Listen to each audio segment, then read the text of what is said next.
Greetings. Welcome to the April 13th Planning Board agenda here for the town of Scarborough. Would you please rise for the Pledge of Allegiance?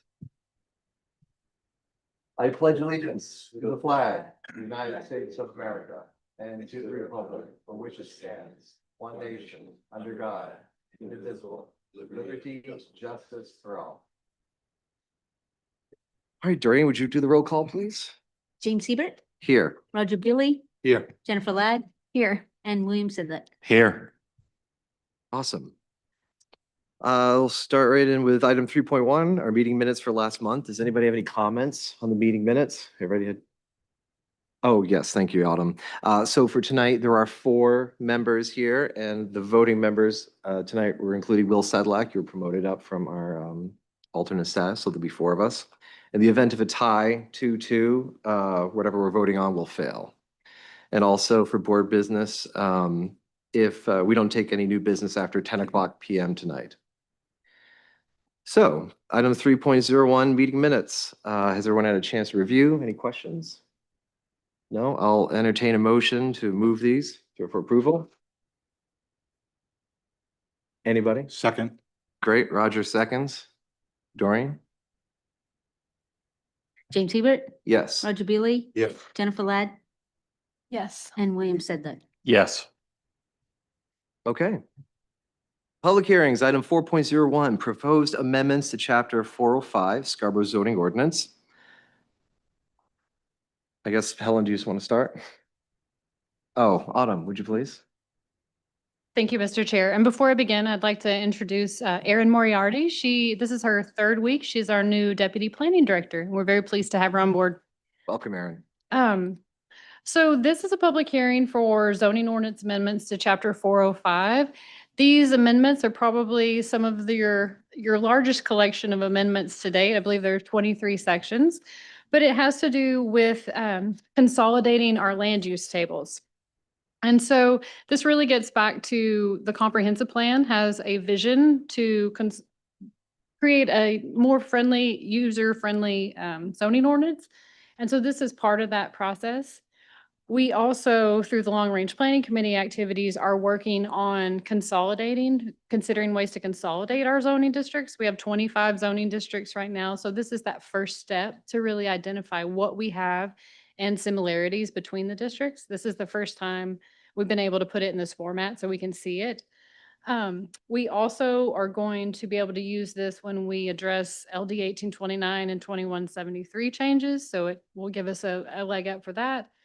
We are fixing inconsistencies. We are addressing current state law changes. There are some changes that we have to implement for childcare uses. We're also adding some things that have not been contemplated before, parks, trails, and open space. And we're addressing short-term rental uses. This particular set of ordinance changes went to ordinance committee in January, but I held on to it for a bit so we could marry the short-term rental uses in with this format and be able to address it. In the presentation, the short-term rental items are in blue font. So if you have any specific questions about that. This is the timeline. January 14th, we started with this whole group. And then February 14th, we started talking about short-term rentals. And then March 18th, we went to town council, the short-term rental process, which you all won't see chapter 1020, but that's a registration process that goes along with this. And then on April 1st, we had these chapter 405 changes and our official zoning map, which is the second public hearing tonight. So I'll go through these pretty briefly. It's a lot of information. If you have any specific questions about the tables or any of the uses, please feel free to stop me as I go. These childcare changes, essentially, this is a law that says that childcare is allowed anywhere residential use is allowed. And so we have to amend our ordinances as such. Parks and trails and conservation, as I mentioned, these were not included prior. So we've created definitions and they are allowed, these 3 uses are allowed in every district. In definitions, there's quite a few things that we've included. Again, amended all of our childcare and our adult care uses to line up with state definitions. We are changing building inspector to code enforcement officer. We're changing town planner to director of planning and codes. We added some definitions We deleted some things that weren't used anywhere else, like concept plan. There was a couple of others of those. And just adding some basic definitions for library and things of that nature. So these are all of those. And again, the text in blue there towards the lower middle of the slide, we added definitions for short-term rental, and then we added definitions for short-term rental non-owner occupied and owner occupied. And so these are the two uses that we've included in our districts across the board. This flexible standard section, deleting it entirely, it has to do with density and performance standards that we don't use any longer. In the performance standards section, we did some of those title changes. We cleared up a few things with accessory units, changing that to accessory dwelling units. So you can see there's just a lot of cleanup and consistency added. And then we also added a performance standards section for short-term rental uses. And the use tables, they're color coded. And so if you look at the use tables, the blue text means that it was somewhere else or it was inferred.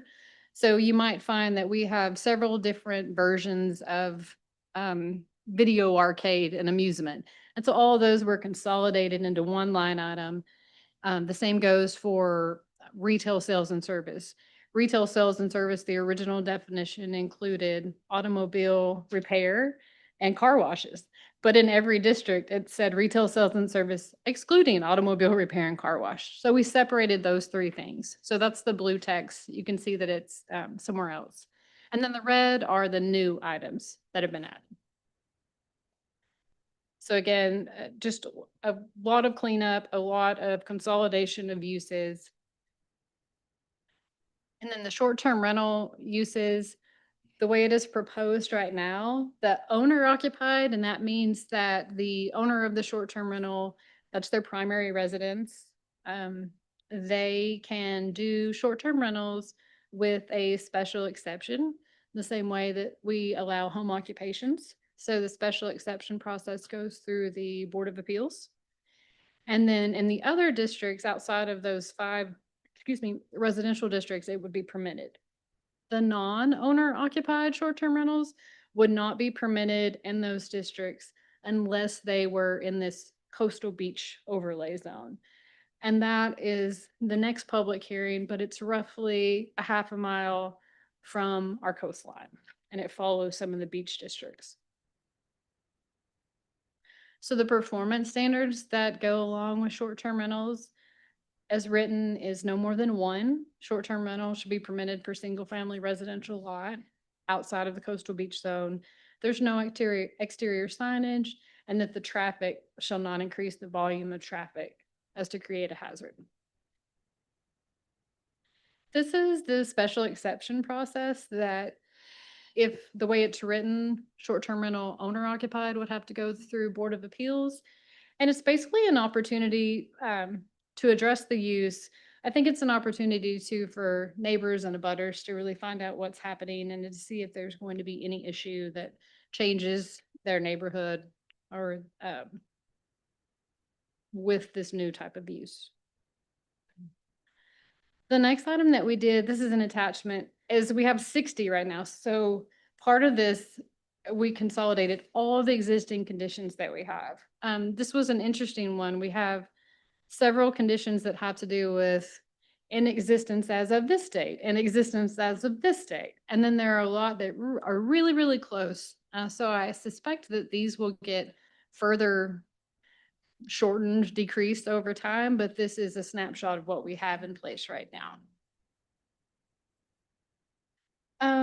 So district changes for the rest of the districts, we had to delete all of the uses and then clean up the references so that they go back to these tables. So these tables will be one new section. And I can say from a practical standpoint, I have had these drafted probably for a few months now, and I can't tell you how many times I've used them when someone calls and says, where can I do XYZ? 1 second, and I open this and then I can tell them. So that was really our hopes is that it's a lot easier for people to navigate our zoning ordinance. So the timeline and next steps, and I have 3 different items on there here, even though you all won't see chapter 1020. That is the short-term rental registration ordinance. This is the second or the third column rather, chapter 405 zoning ordinance. And then the last column is the official zoning map. Everything will meet back at town council for their public hearing on May 6th. And then depending on that public hearing, the second reading is currently scheduled for May 20th, 2026. I'm happy to answer any questions that you might have. Awesome. Thank you, Autumn.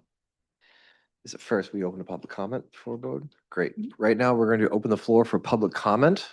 You have 3 minutes. You may go ahead.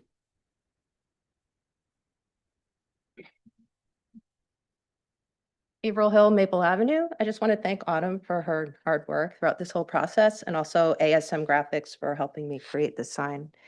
I support the zoning draft in front of you for the following reasons, which are based upon my research.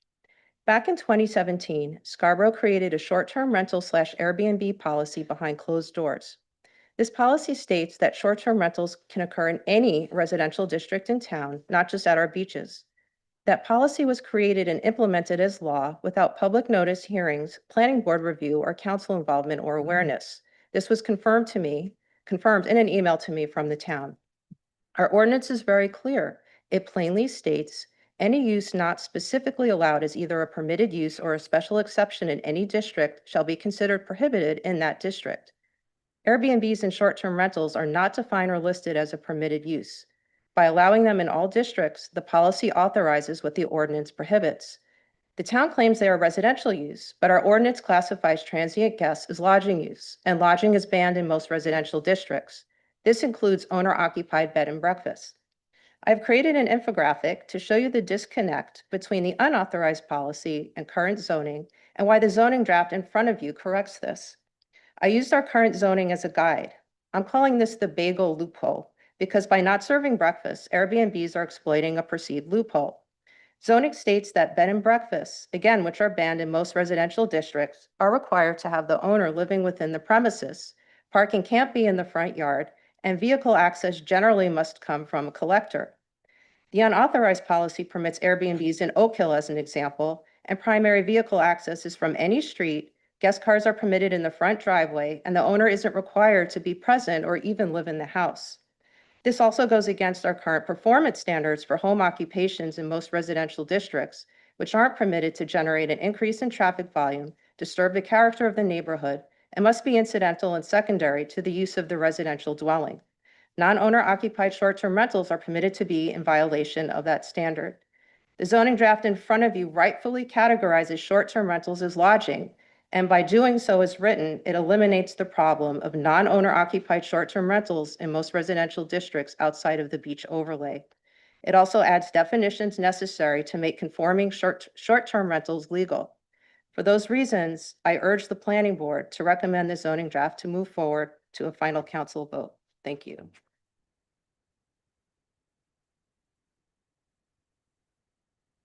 Any other public comment? Oh, shoot. I only have five. So, yeah.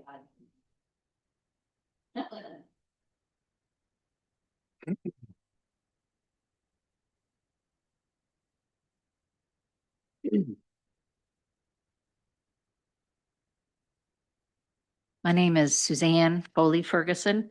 I live at 331 Black Point Road. And I just want to say off the bat, I think that it's unfortunate that these short-term rentals are on with this big, huge change, because I think they did a lot of work on the big, huge change, and I think it's really good. But I think that the short-term rentals is something that is significant to everybody, to every homeowner in town. And so I think it's a lot more significant than just changing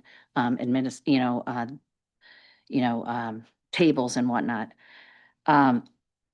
So I guess what I want to urge you is that I'm in supportive of short-term rentals, but I'm not supportive that you guys forward this to final approval. And here's the reason.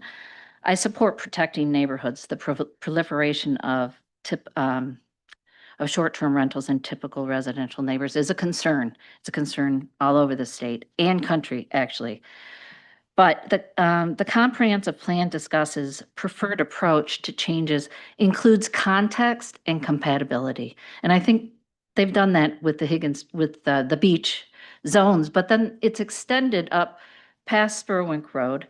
And it's sort of arbitrary as to where an unoccupied unit might or might not be. A coastal's, and where unoccupied short-term rentals are allowed without question, and where they are prohibited is the wrong approach. In my opinion, if you're trying to protect typical residential neighborhoods, then you prohibit in typical residential neighborhoods and then everywhere else. And I'm going to give you an examples. Black Point Road, Pine Point Road, Route 114, Payne Road, Highland Avenue. These aren't real typical neighborhoods. Some of these roads are zoned residential, it's true. However, some of them shouldn't be. I'm going to speak specifically on Black Point Road. According to the comprehensive plan, Black Point Road's daily traffic is between 5,000 and 17,500 daily trips. 17,000. The area near Spurwink Road, 10,000 in the summertime. It's a commuter corridor. It's a mixed use road. The following non-residential uses are all located on Black Point Road. There's an assisted living, a chiropractor office, 3 preschools, a hair care place, 2 churches, lobster company, a construction company, a battery company, a landscape business, a coffee roaster, Black Point Surf Shop, Black Point Graveyard, which is not really a business, but Camp Ketcha, which has weddings and all kinds of activities. I guess what I'm trying to point out to you is that it isn't just the, if you're going to do as the comprehensive plan has suggested, and that is to look at context and compatibility, there are a lot of other places besides the coast that should allow unoccupied units. They have addressed village units, I know that, but those major roads should also allow for unoccupied units. Let's see. Allowing unoccupied short-term rentals on Black Point Road, for an example, would not considerably change the personality, character, atmosphere, or the residential experience in adjacent neighborhoods because it already carries commuter traffic, noise, buses, churches, weddings, etc. But it does affect the value of every single home on those roads. So I want you to consider that. This ordinance, I think, is a little bit of an overkill in attempting to protect some neighborhoods to allow for unoccupied. We've got Prouts Neck, and yet on Black Point you can't. So to bring you back sort of to the comprehensive plan, it talks about supporting opportunities for residents while preserving stable residential neighborhoods, but enhancing the town's center and corridors. And it talks about the roadways that are connecting these activity centers as just as important themselves. Rather than the separation of uses, the comprehensive plan suggests an approach that encourages mixed-use developments that are sensitive to the context and compatibility. Now, maybe zoning is where you should make this change. I don't know. But I think you're taking away a lot of value and a lot of rights from people that you don't have to. And you can still protect residential neighborhoods like Pleasant Hill and Maple Avenue, because I agree it could be a problem. I just think the approach did not specifically consider uses on connector roads or corridor roads that have already huge numbers of traffics and mixed use. Thank you. Okay.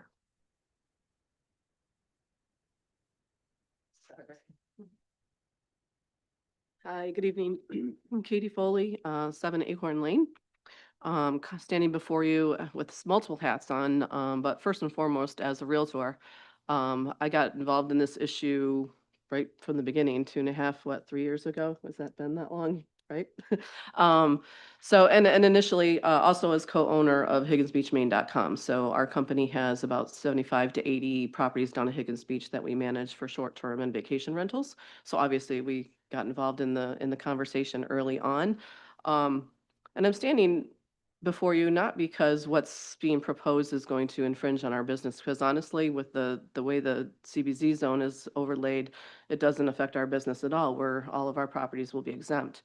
But as a Realtor, I took an oath to protect homeowners' rights. And I do think, as my sister kind of mentioned, that there might be an approach that would be more appropriate. Because I think when I sat on the town council, I was always surprised at how many people would stand up at this podium and say, well, geez, I didn't know you guys were doing this, when we'd been talking about it for 3 years. Autumn, have you ever heard that? Yes. So it happens. And it's because people are busy. People don't have time to always keep up. But as it's proposed, there's going to be hundreds, if not thousands, of properties affected. And again, probably the bigger chunk of those people don't want a short-term rental next to them. And I can understand that, especially in more traditional neighborhoods like where Averill lives. I agree with that. But where my sister lives, when she's got 15 to 17,000 cars passing her house almost every single day, and there's already 9 businesses, if she and her husband in their retirement wanted to rent their house out for 4, because they live close enough to the beaches, why should we take away their ability and their right to be able to do that? So I would just like you to take a closer, deeper dive into the actual mapping of what that zone looks like. The other piece of that is, I've got hundreds of thousands of clients who have bought homes, and it may not have been their original intention to be able, right? But when they bought it, the more what Sue was speaking to as far as value, the argument could be made either way, right? If a short-term rental moves next to me, is that going to raise my value or lower my value? Well, if the next buyer finds out they don't want to live next to an STR, it's going to lower my value. If they don't care, it might not even. But for the seller, for the person selling and owning that property, every time you diminish use, you devalue their property, right? And people avoid condo associations, HOAs, for exactly those reasons. They don't like other people telling them what they can and cannot do. And when they purchase these properties, they were already of an assumption that, they had a lot of freedom. So again, I think sometimes the best of intention, sometimes, creates an impact we didn't necessarily know. I do think there's a lot of people out there who still don't really know this is even happening. And I think we, could find a way to get that word out. There was something else I wanted to say, but now I can't remember. Oh, the what's interesting to me is the LD 1428 with the childcare changes. I'll be honest, I have 24 nieces and nephews, and I love them. And my house is one of the favorite auntie's house to go to for sleepovers. And I'm sure on those weekends when I have those sleepovers, my neighbors aren't super happy about the kids splashing, although I make them come out by 10 o'clock. But I would much rather live next to an STR than a childcare center. And now a childcare center can be put into my neighborhood, which I find interesting. But anyway, that's it. Thank you.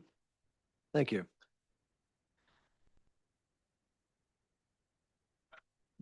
Denise Hamilton, 2 Rod Road. It's been a while since I've been up here.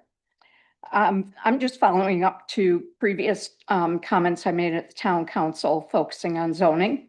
Scarborough's ordinance is clear. If a use is not explicitly permitted, it is prohibited. That standard should apply to short-term rentals. Right now, STRs have been operating under an administrative or back office approach, not a formally adopted zoning use. And that's exactly why clarity is needed. Zoning must come first. Registration should follow, not the other way around, as was previously discussed and ultimately voted down.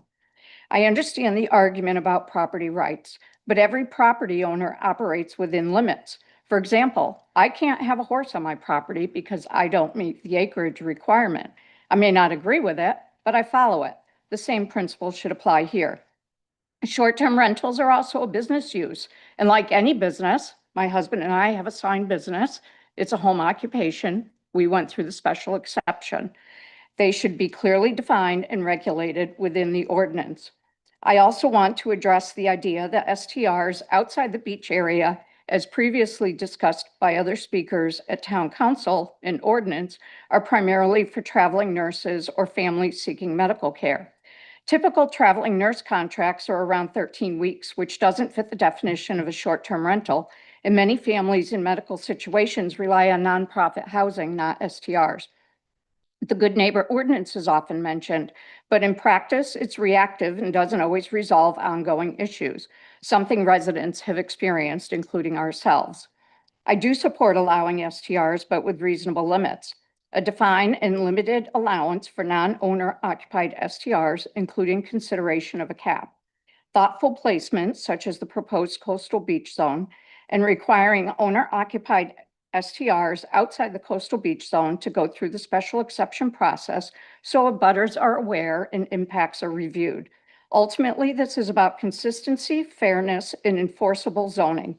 I encourage you to recommend clear standards that align with existing zoning principles and treat STRs like any other use in Scarborough and where they are allowed and are not allowed. Thank you. All right, thank you. Now we have a few folks online. I'll go, Danielle. Oh, Thanks all. Hi, thank you. We hear you, Danielle. Okay, great. Danielle Delaquila, my husband, Tim Myers, and I are here. We live at 104 Fog Road, and so I think 2 or 3 weeks into living here, when we moved in nearly 5 years ago, we went away for my birthday weekend and we rented our home out on Airbnb. This is our only home. I do own a home in Western Massachusetts, but it's long-term rented. I live here full time. My husband and I, when we go away, or if we choose that we need to earn some more income, we'll either go away, live in our van, and rent our home out. And currently, for the past 2 years, we've been working on building a small building for additional living space in our backyard. And the plan this summer is for us to rent our main home and stay back there, or vice versa. As the language currently states, it says that if you have been currently already using Airbnb in a short-term rental, that you can continue to do so through the special exceptions. But it says one, that you can only have one. And I'm simply asking if it could be one at a time, because for us, we might choose to stay in our own home if we have guests, but we might want to rent out our additional living space out back. So I'm asking that language gets changed.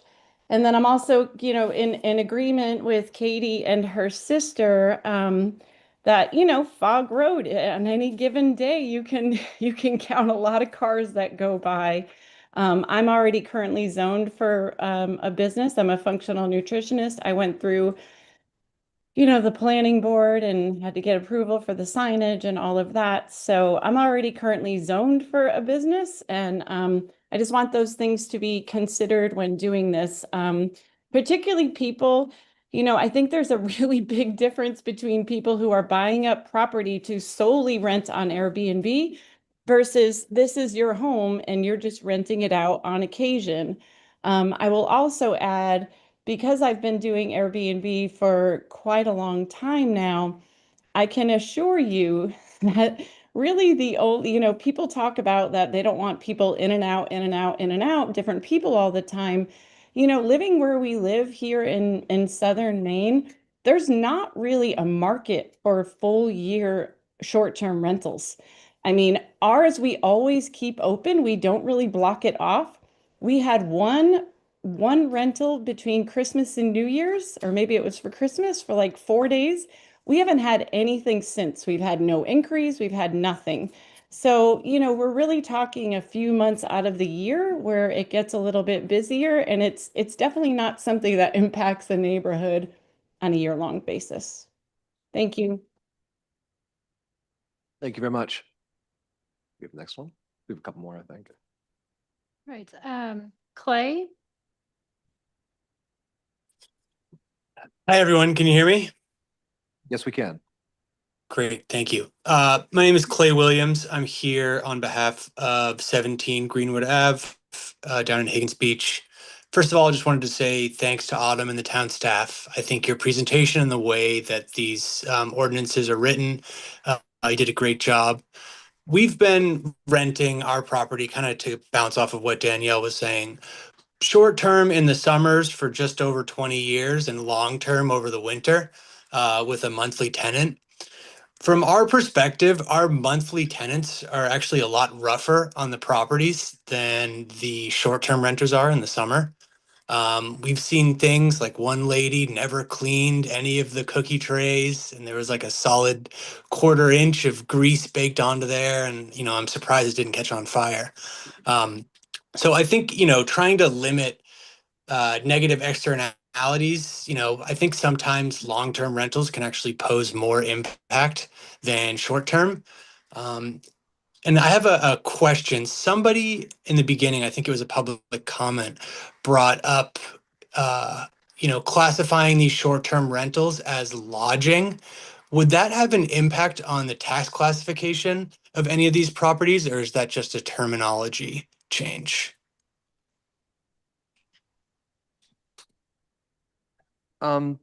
Not sure we're really taking questions at this time because we have just a lot of public comment through, but if you do have a question related to that, Clay, I would ask you to email that to Autumn at the planning board. Okay. Emails on the website. Thank you. Great. Yeah, other than that, I think if we're trying to, regulate and limit short-term rentals outside of beach areas, just consider the economic impact. Over the 20 years we've been renting, we've seen prices skyrocket. We have a small 800 square foot cottage that's, an air quotes affordable rental compared to some of our neighbors. And any, decrease in supply with stable demand is just going to increase prices. So that's all I have to say. But thank you, everybody. Appreciate all the hard work from the town. Thank you for your comment. And there's another one, I think. We have one more. You're just on here as Zoom user. All right, Zoom user. It's the last person we haven't heard from yet. Can you hear me? Yes, we can. Would you mind stating Oh, your name and your great. address? Yes, I'm so sorry. It's Allison Bristol. I live at Higgins Beach on Bayview Avenue. Hi, everybody. First of all, I have to give Autumn a shout out. She's a rock star and all the work that she's done on this.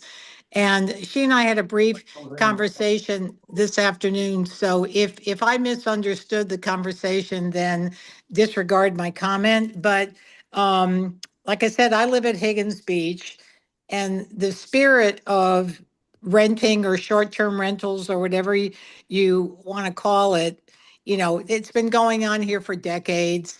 But it's quite different now than it was previously. That a lot of people who rent down here or have historically are folks that want to keep generational properties in order. Can you hear me? Yes, we can. Oh, I'm sorry. There are people who have properties that are generational in their families that are renting them to pay their taxes. And the other thing I would say is that Higgins, historically, if you go back far enough, this was a middle-class enclave, and there were a lot of teachers who had houses down here. So that's where we've been. And to look at where we are now, and again, if I misunderstood Autumn, please correct me. But when this conversation started, there was an idea of putting a cap on the number of short-term rentals outside of the coastal beach community. And I was concerned about that because to me, besides being inequitable, how are you going to pick who the 50 are, or if the number was 50? To me, it would be driving the very private equity or investor buyers to the beach areas. And it's not something the beach areas necessarily want either. A lot of people, like I said, who rent their houses down here have had them in their families for generations, and they're doing it to pay taxes. So if I understand the current thinking, it's only to allow non-owner occupied short-term rentals in the coastal beach zones, which I would be opposed to for the reasons that I just spoke to. I would also say I firmly believe there are neighborhoods where short-term rentals don't belong at all, but I don't think we want to drive private equity and investor buyers only to the beach areas, because that will drive prices up, and our taxes already are unsustainable. So I would ask the planning board not to recommend the current plan to the town council. And thank you all very much. I appreciate your time and consideration. Thank you, Allison. Was there another one on there as well? Allison Bailey? Allison Bailey, you can speak now. Wonderful. Thank you guys so much. For as young as I am, I still got problems with technology. So my name is Allison Bailey and I am located at 281 Pine Point Road. I also own Bailey Vacation Rentals with my mother, Julie. For those that are familiar in the town, the family business runs pretty deep with us. It's a big pride. I wanted to thank you guys all for the time that you guys have put in. I know this has been a lot for everyone that's involved. I still stay true to the fact that starting with a simplistic registration is a great process. Getting deeper into zoning and caps is not something that we can necessarily go back from. And I think that we should really focus here on we are protecting homeowners' rights and neighborhoods, but thinking about that as a collective whole. So I know it's been a big process here. I think there's a lot of great work that's been done towards this as well. There's a lot of key pieces that resonate really well with myself, and I know other people in the community as well. I would just ask for consideration that it's a registration process where the town can create a revenue stream by having people pay for their rental permit and use it as a opportunity to get a better idea of what we're really looking at here and really know the direction that we want to go in. And if we want to add more or dive deeper or create that zoning, something that's done afterwards. So like I said, I know it's been a lot of hard work for everyone involved. I do really appreciate your time. Your consideration means a lot to me as well. And I hope that this Monday isn't Monday and too hard for everyone. So thank you so much. Thank you very much. Is that it for online? I do not see any other hands up. All right, seeing no one else rush to the podium, I'm going to close public hearing. This is now for the board. I'll go in no particular order. I guess I'll start with, I imagine the short-term rental is probably going to occupy some of our conversations. So before we talk about that, does anyone want to talk about any other part of the ordinance change recommendations? Go ahead, Roger. Just an observation. This is obviously a controversial issue. And from what I can gather, did the conversation just start in March, this past March? This conversation started in 2023. In October of last year, the 2023, Oh, the okay. council voted down a registration only ordinance last October.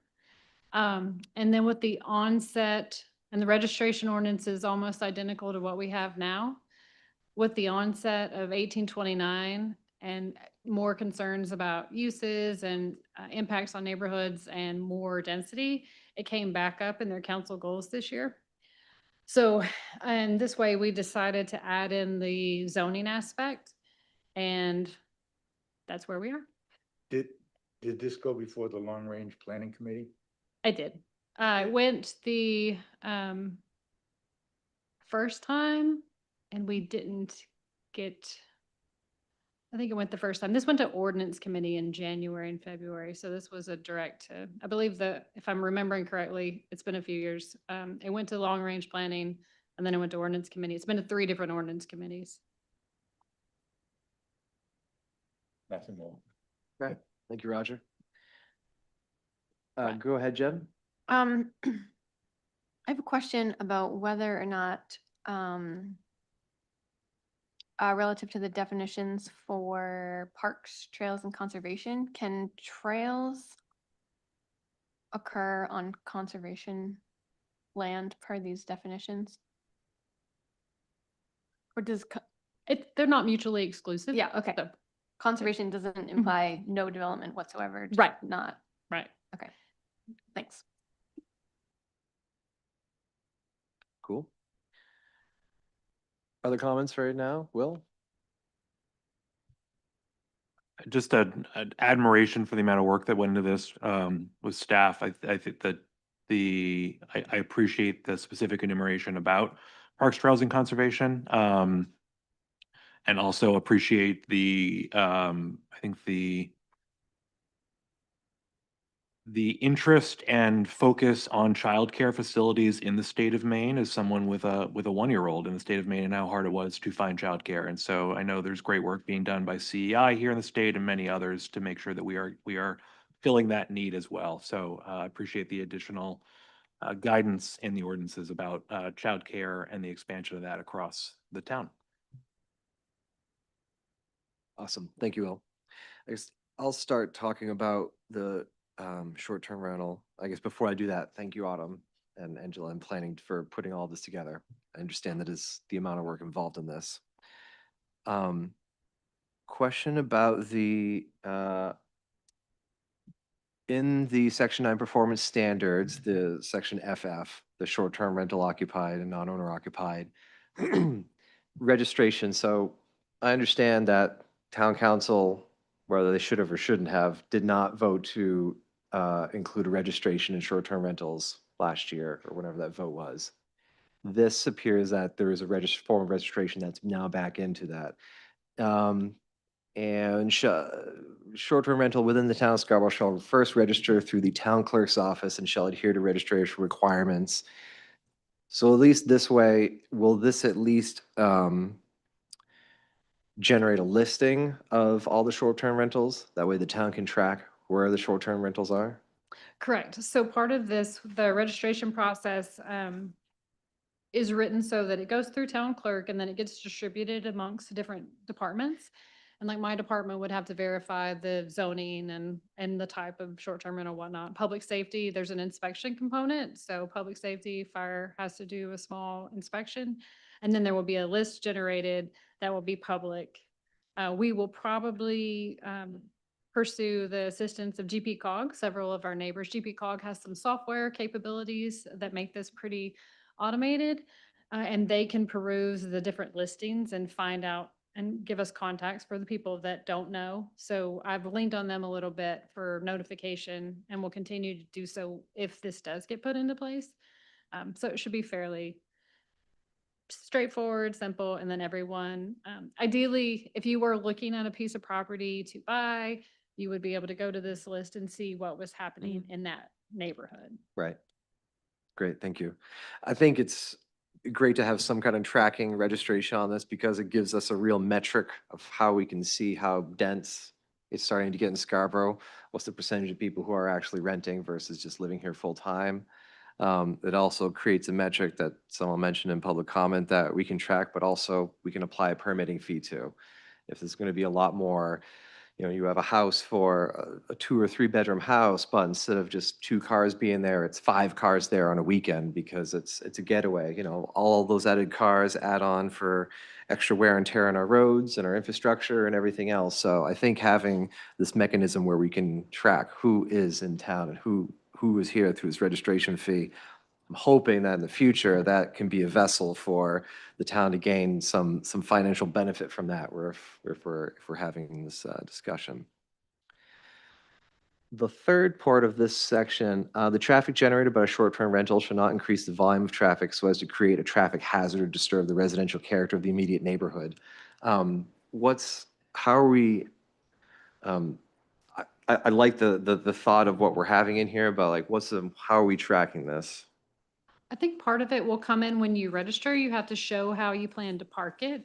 And you have to show, you have to talk about what type of short-term rental it is, whether it's a bedroom or it's the whole home. And so I would anticipate that that particular performance standard would be a little bit more of a complaint-driven performance standard. Yeah. But when it comes in and we check it off, if you're renting, a 4,000 square foot house and you have 1 parking space, I can already flag it that that's going to be a parking issue. But I think that one is really meant as a fail-safe that's come up throughout these conversations. That's great. No, I appreciate that, Autumn. I like that as well. The complaint-driven performance standard, at least is a way we can, again, track info. Any other comments from board members? Short-term rentals or anything else related to this one? I guess for us, Autumn, what do you need from us for this, besides our conversation? Just if there are any recommendations, some of the comments that we heard talk about the coastal beach zone, and so that's the next public hearing. So if there's any conversations or any, adjustments that you all see might be appropriate to that, to just add those to your recommendations to council. Great. I guess Jen, do you have a recommendation? Yeah, I do have a question. I think it straddles the line there between those two things, but I'm gonna ask it now instead of later. I'm curious if, because this is, as you said, at least a 3-year ongoing conversation, if not more. Can you fill us in at all about,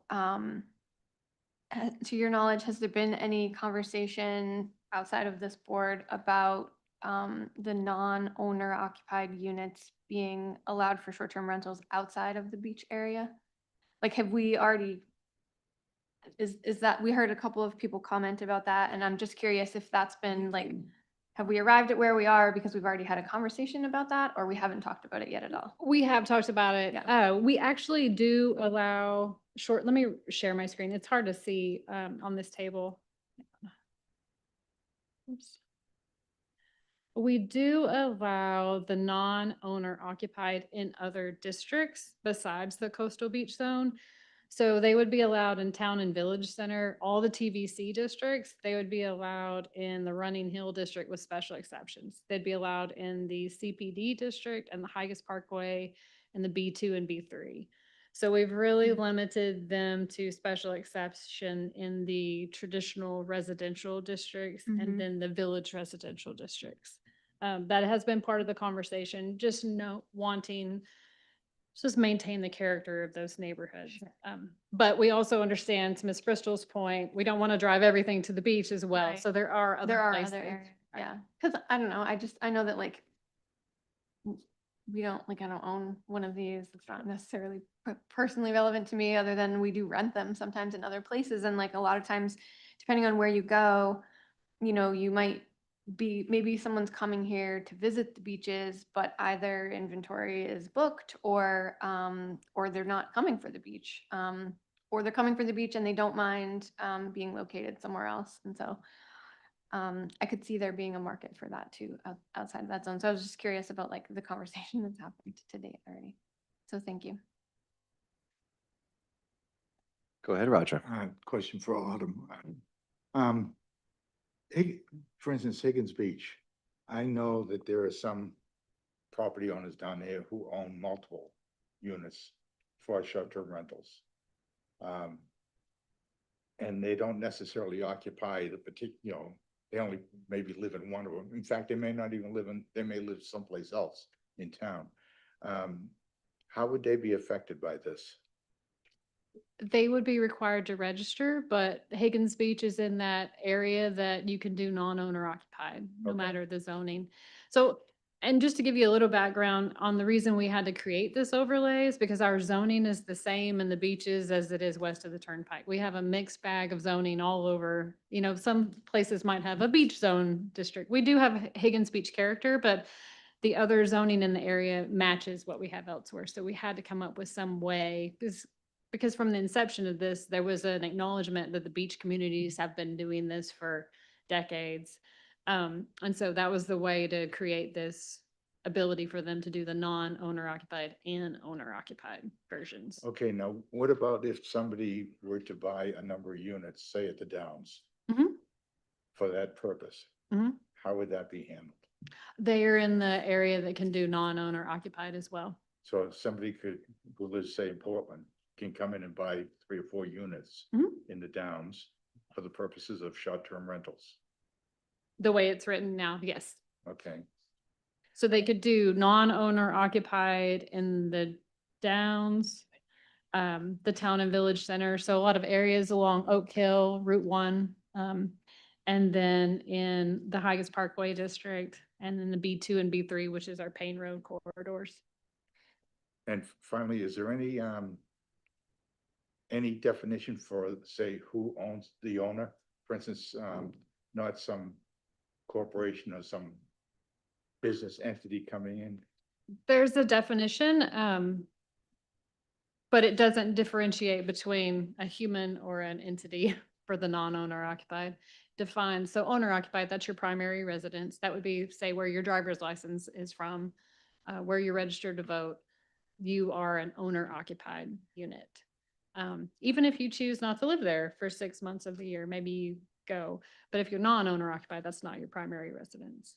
But it doesn't, we don't classify investor properties as different. The reason I raised that, I think that's an issue, say, in Portland, Mhm. where they're taking rental property off the market to use them for short-term rentals. And, so. I will say that throughout this, I think we have around 300 to 350 total. And any given day when you pull them, around 75% of them are within a half a mile of the beach. So the market, those are how we started out with the zoning, the map. We started looking at where most of them were, and we kind of decided this mile distance to give us a framework to start the discussion. And so I think you're right in that that's a concern. And so that's why we are where we are with limiting the non-owner occupied in those residential districts. We're putting some parameters around that. So an investor couldn't go into your neighborhood and buy 6 homes and short-term rent them. Yeah. It has to be your neighbor that lives there that can short-term rent. Great, thank you, Autumn. One sec, Will, yeah, just on that note, Roger, I agree, like, I think we should direct town council to review that aspect of non-owner occupied buying up multiple units in a place like the Downs, where the whole purpose is to try to provide housing for folks, not just rental units. That's for profit, yeah, rentals for profit, no. The purpose of all the housing that we're trying to provide locally in here and statewide is for housing, not for short-term rentals. Will? Yeah, I've been kind of digesting this and thinking about the balance that you've struck here, Autumn, and the staff has struck here, and I think it is an elegant balance. I think I've been thinking about the public comment about protecting property owner rights. And I think the piece that what I've heard here is a thread about the spirit of the coastal areas. And I think there is it would be reasonable for someone looking to invest either their money for an owner occupied home or something else, living near a coastal area, to expect some sort of rental community to exist around that area. And that kind of an investment backed expectation exists for those living in coastal communities.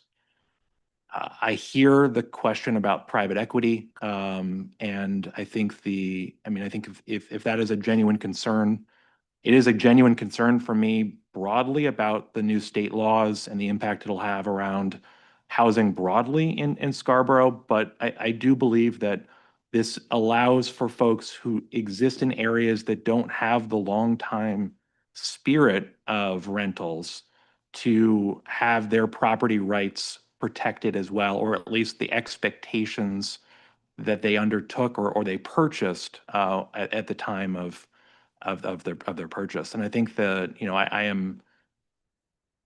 I think balancing that with the questions that we've had around, I think there was a public comment again raised around, I'd rather live next to an STR than perhaps a childcare facility. I'm sympathetic to that as well. Recognizing that there's a compelling state interest right now around childcare, as there is a compelling state interest around housing, and housing that is separate from short-term rentals. And so I applaud the work that the planning committee has done. I feel very comfortable recommending this or kind of putting a stamp on this for the council. I do think the question around the Downs development in particular is one that needs to be raised and fleshed out further, and would urge the council to do that, considering the kind of the spirit of the Downs being different than the spirit of the beach area. Great, thank you, Will. Will that do, Autumn? Yes. Great, Thank you. awesome. Thank you very much.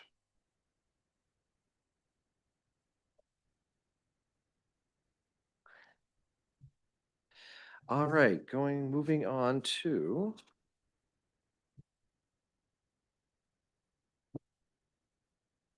4.02. This one is also a public hearing. In addition to the official zoning map created by Coastal Beach Overlay Zone. Autumn?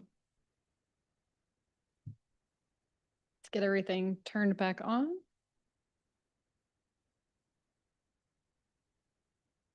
All right. So this, sorry. There we go. So this is the second part of this. This is actually the creation and the amendment to the official zoning map to create this coastal beach zone. This would be used to delineate where those non-owner occupied units can be permitted, no matter the zoning. It is roughly a half-mile from the coastline. It includes Pine Point, Prouts Neck, Ferry Beach, Higgins, and then properties along Spurwink. I will say that when we first went to ordinance committee and started talking about this, I showed them what a quarter mile looked like and what a 1 mile looked like. I've got some zoom in versions. So the items in red, the properties in red, those represent the short-term rentals that were shown as short-term rentals in April of 2025. And so that's how we started, just basically mapping where we knew there were some. This does not include everything, but these were the publicly known short-term rentals. And so this whole area of Pine Point is included in this zone. It's this side of the railroad tracks. And then we have all of the Prouts Neck and the area along Scarborough State Park. And then it follows all of Higgins in this area. And then it follows along Spurwink. And the Spurwink conversation was one that was, I think there's definitely some options to add or take away some properties in these areas. This was not an extremely scientific endeavor along Spurwink. It became more of a line to use on either side. Some of the conversations that I've had with people are the property directly adjacent to Spurwink, but not the homes right behind it. So what is the difference? So I think that there are definitely some valid points to addressing this, especially outside of the direct beach communities.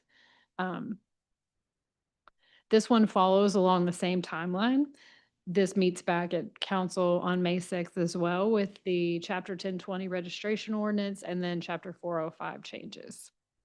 And this one, I'm happy to talk to you more about the maps. And if you have any questions pertaining to possible recommendations for these, we can look at zoning in the area or any other things that you think might be appropriate. Great, thank you, Autumn. At this time, I will open this item up for public hearing. Would anybody like to speak on this particular item?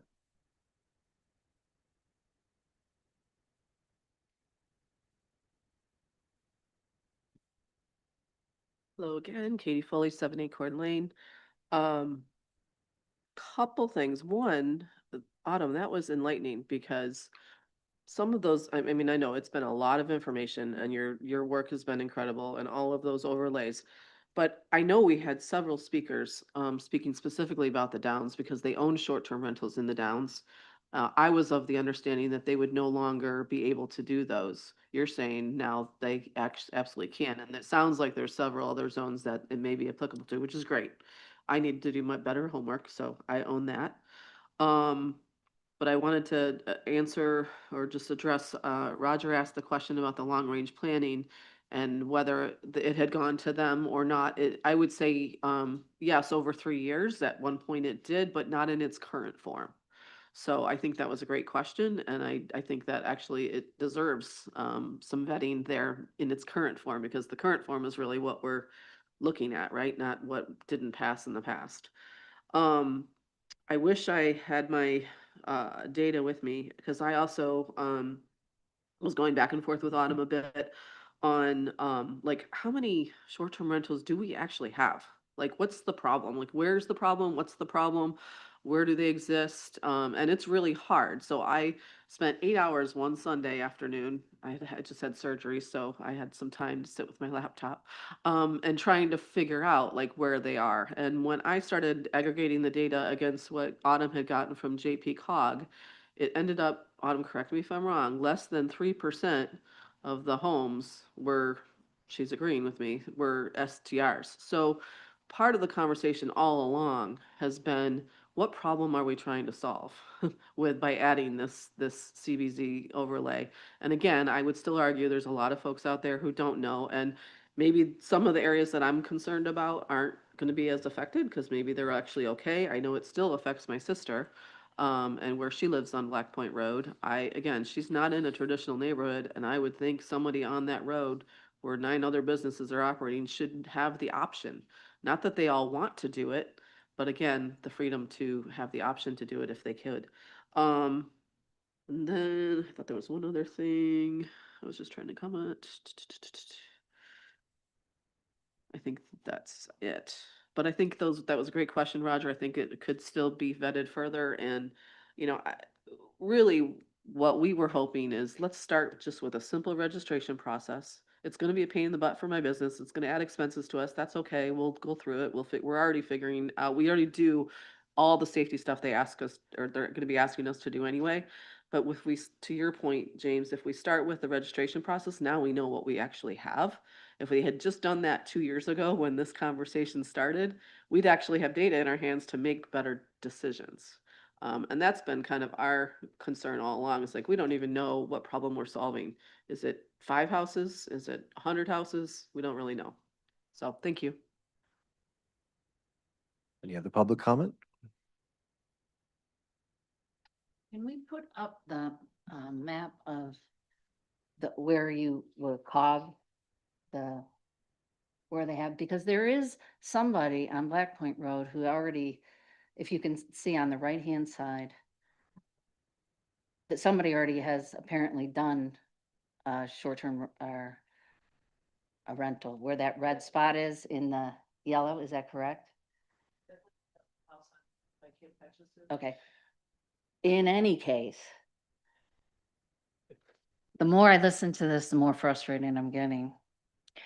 I think I feel the same way Sean Flaherty felt when he got up and spoke at the council.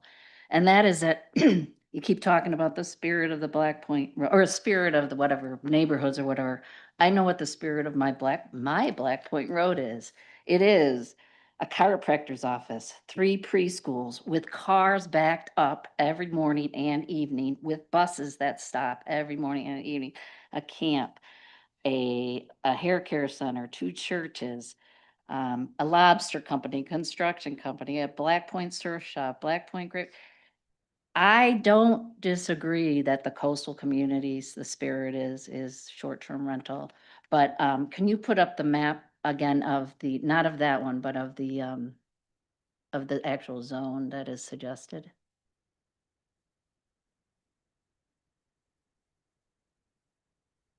When we're talking about, could you zoom in at Spurwink and Black Point as close as you can? I wish I could go up and point. Well, okay, so can you use the pointer to show where Black Point is?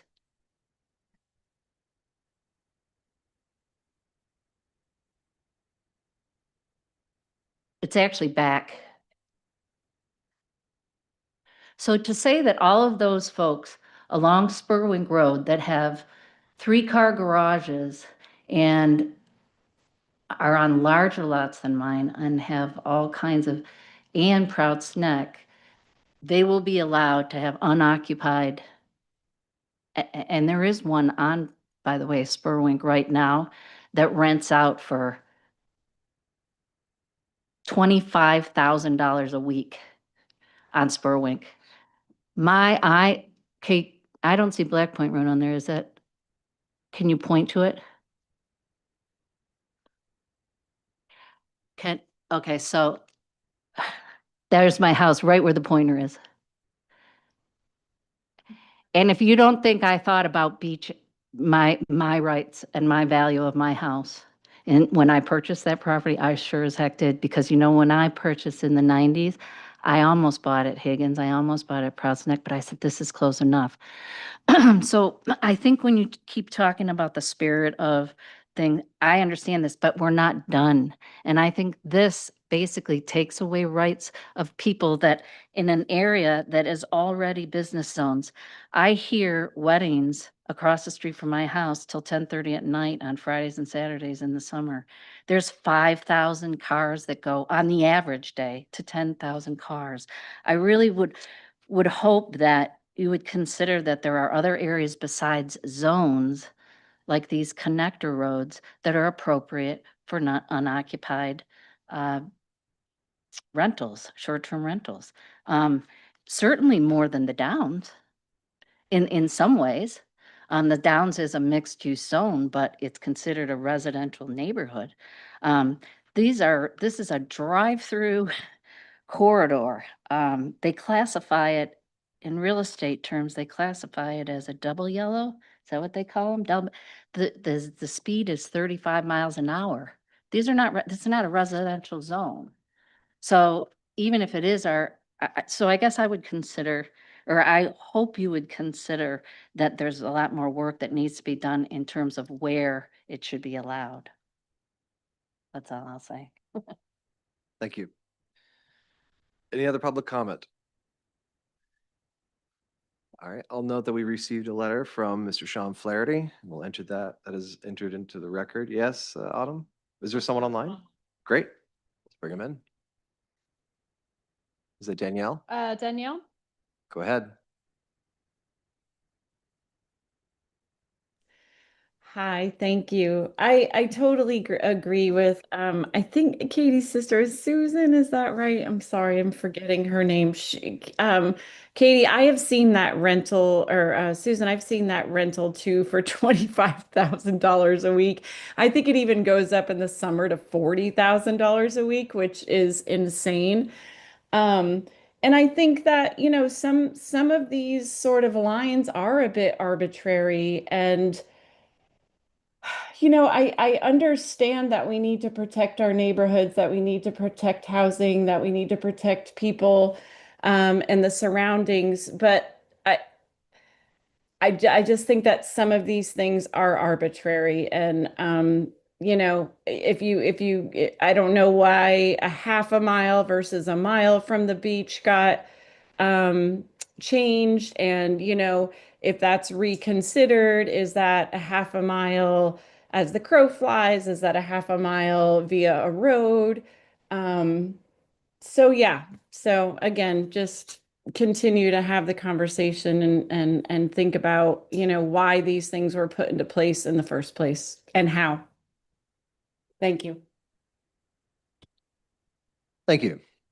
Any other public comment? No one else online. All right, thank you. I'm seeing none. We'll close public comment. I'll now address the board. Anyone want to start? Roger? When? Yeah, I want to ask Autumn this question, and this is, besides me, it's for the publics, so they have understanding on this. Because listening to the testimony, I recall that I know a home on Pleasant Hill Road, which is not in that zone, that rents out. That there are a couple of teachers and they rent out for the 1 month, and they go on some huge trip somewhere, and so right now, like with Suzanne, say her situation, say you go with this arbitrary overlay, and Suzanne decides she wants to, rent out her unit, her house for a short-term rental. So she would go and get registered. Is that correct? She would register and then she would get as written, she would get a special exception. Okay. You'd have to go through that process. And the only reason she would not get a special exception is if some neighbors maybe raised a concern. For instance, somebody in my neighborhood, Pleasant Hill, same thing. Is that correct? Correct. Okay. So I suspect most of the short-term rentals are in the overlay area already. Correct. So like the lady who lives on Fog Road, Now, she will, if she wants to continue doing this, she will have to go into, or will she be grandfathered? There's no grandfathering, but there's some transitional provisions written in, so she would actually be able to sign an affidavit and show proof of renting for 2025. And then we have an opportunity to be able to allow that provisional, so you can bypass the special exception. Okay, so say, again, I say I wanted to take a world trip for a month, okay? I came in and sought this, exception.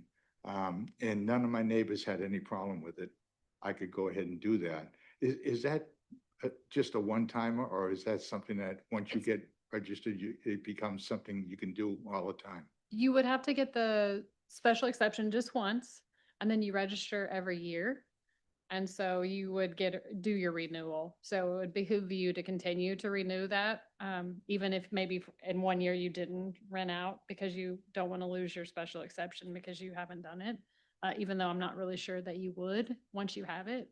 So yeah, you could, there's also a clause that's being recommendation. It came up at council, this idea of casual renting. The state defines that as you're renting your home for less than 14 days a year. So we are, I've given council a recommendation to add that in so we can exempt those folks. So if you just want to go on that 2-week vacation and you want to trade homes or something to that effect, that would not apply. You wouldn't have to register or do anything for that. And the only way that, if somebody continued doing this annually, the only way that, they would get declined is if there was a problem with the neighbors.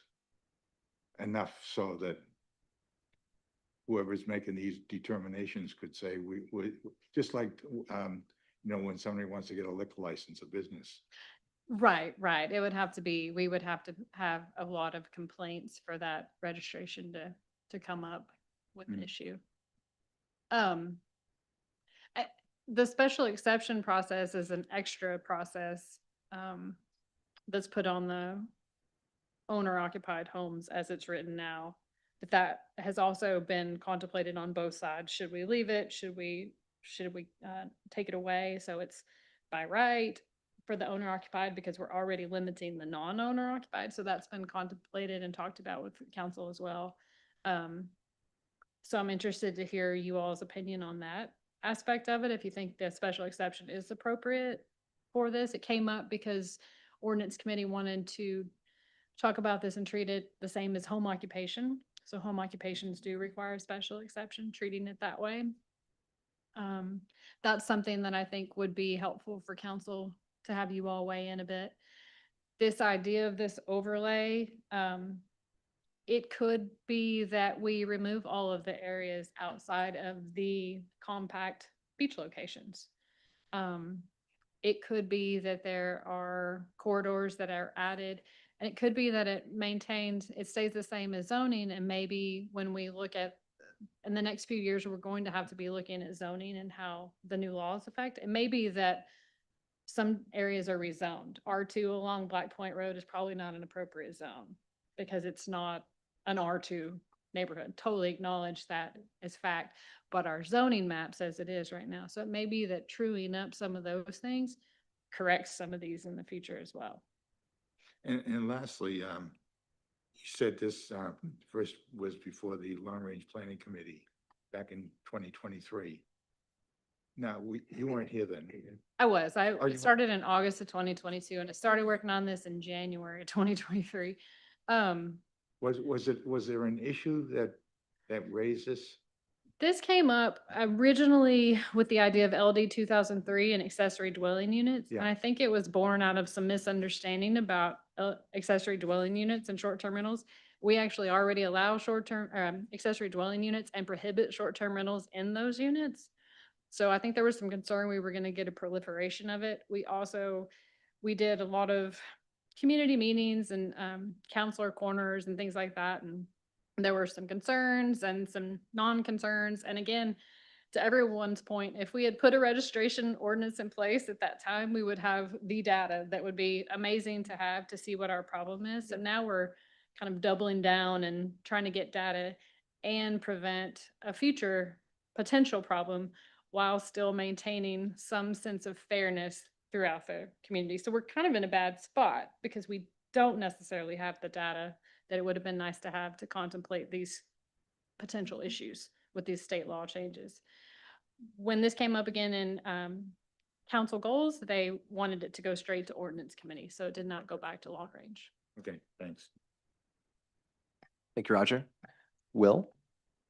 Yeah. I think I'm struggling here with and I don't mean this in like a dismissive way, the arbitrary nature of the overlay. I'm someone that likes predictable zoning. I am really, really sympathetic to Suzanne's comments about the nature of Black Point Road. I mean, just looking at that and reading Suzanne's comments, I'm like, that should be an extension of the TVC3 zone down throughout, and like that would, I mean, I think that would solve Suzanne's problems.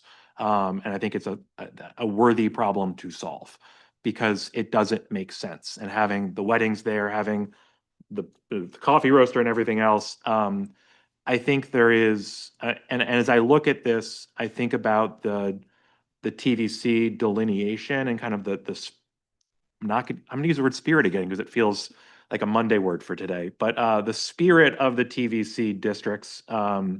And is there a way to zone the the beach communities as some sort of TVC5 that would allow for this? Or I'm just making things up at this point here. That's my right here.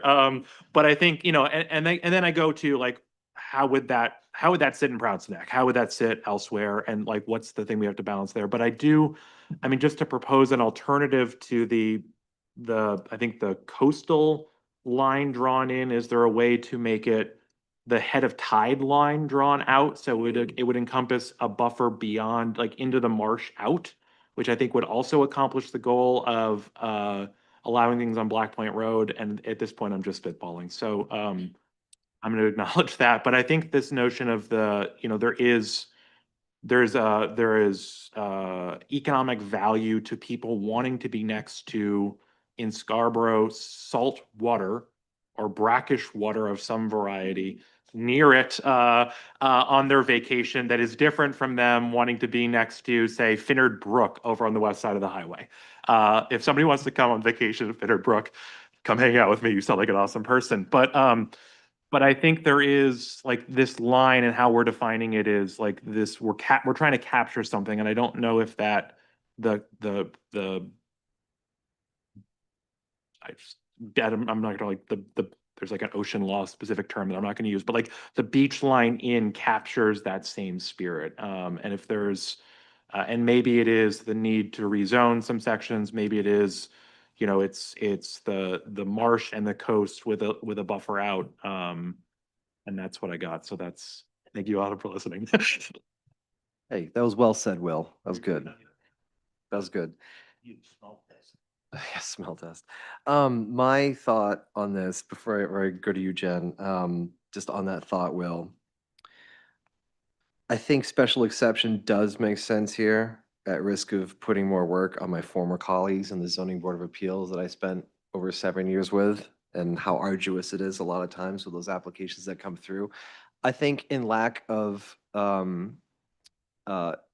in the absence of real data of quantities and geographically where all these are located, I'm willing to be erring on more restrictions and being more restrictive in this process because, as you said, we have, the chicken and the egg here, or which one's coming first, or whatever, how that analogy goes. But we need to have data in order to really identify what any kind of overlays and zones and zoning can really change and look like in 5, 10 years from now. I think what we have is a great start, and I think it should proceed forward. I think we should have it be more restrictive. I think it should be a special exception, because when you do go through the Zoning Board of Appeals, and that process and that checklist is it's very thorough, and it gives a lot of thought to each of these applications that go through. And if you want to go through and have a lot of homes in Scarborough that wants to be treated this way and be a short-term rental, you should have to go through that process of special exception, I think. It really validates and gives the zoning board of opportunity a yes, no, depending on the character and quality of wherever the neighborhood that they're in, because zoning board is all about character codes and how does it fit and jive with the neighborhood. That would be my input on that. Jen? I just have a really practical question. Are we lumping all short-term rentals together under the same umbrella here? So there's no difference in terms of ordinance or process between a 4,000 square foot home with 8 or 9 bedrooms in it versus 1 or 2 bedrooms that someone's more likely to rent for a night or two. The former, probably not going to be a couple that rents a place like that, although they could, but you're generally likely to attract in those larger rentals what I can only assume would be more impact to the rest of the community. Maybe economically in a good way, or maybe traffic in a not so good way, depending on how you look at it. But I'm just curious, like They're all we're considering them all together, right? Yeah. Okay. There's only the differentiation is between owner occupied and non-owner. Sure. Okay. Thank you, Jen. I guess my last thought on this, I forgot to mention, no matter what, we're probably going to be back here in 5 years with this item, and it's not good, bad, ugly, or indifferent. It's just in 5 years or however many, whatever, it reaches a point where it comes before us again, or town council will have the data at that point to be able and be better armed to make adjustments to what these overlays are. I think, again, this is a great starting point, and we have to start somewhere. Because it's already going around in town, and creating a registration and a database of where these are will allow us to be able to identify this. For example, with Sean Flaherty's written comment this evening about the exclusion of clay pits area as part of the coastal overland zone. Like, having data for what this registration is will allow us to see where everything is and should that be included or should that not be included in this. That'd be kind of my thought. Any last final thoughts on this, Will? I just would request a year from now, a report back from staff on those registrations with maybe some maps as part of just a presentation from a year from now, so we have a better sense of that. Maybe like an annual review. Oh, an annual review would be An wonderful. annual review set Yeah. up a form and official. Any other comments, Autumn? Do you mind if I summarize what I've heard? Please. No, I would Just prefer real word quick. for word, please. No, of course, So of course. I've heard that generally you all are comfortable with the special exception remaining for the residential districts. You do have some concerns about the non-owner occupied being permitted in the CPD district. And you acknowledge that there is further work to be done on the boundary of the coastal beach zone, but that work may be intertwined with potential future rezonings. Yes. Go ahead, Roger. The only thing is, you mentioned Crossroads. Mhm. I wonder if it should apply to any place in town where there's a number of apartments, such as the new ones out there at Corners and, What should But- apply? the short-term rentals. Well, you can do, Because I just, during my discussion, I brought up the Downs, mhm. but I wanted the same idea, the same concept applies to both. Any place where there's a large number of rental units. That normally rented to average people who want to live there for a long time, or an extended period of time.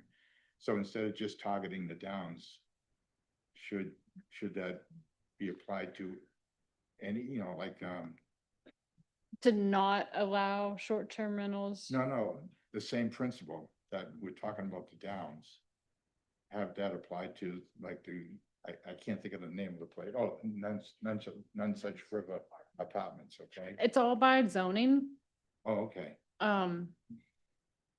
So somebody out there could theoretically buy, 5 or 6 units and rent them Well, out. those units aren't for sale. Those are for rent units.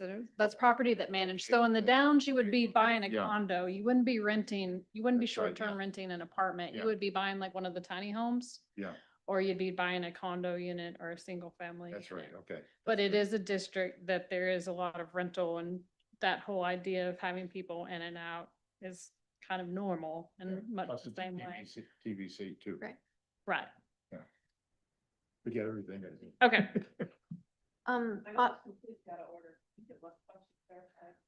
No, thank you though. Appreciate that. Yeah, if you do have any questions, follow up with Autumn and send her an email. Thank you.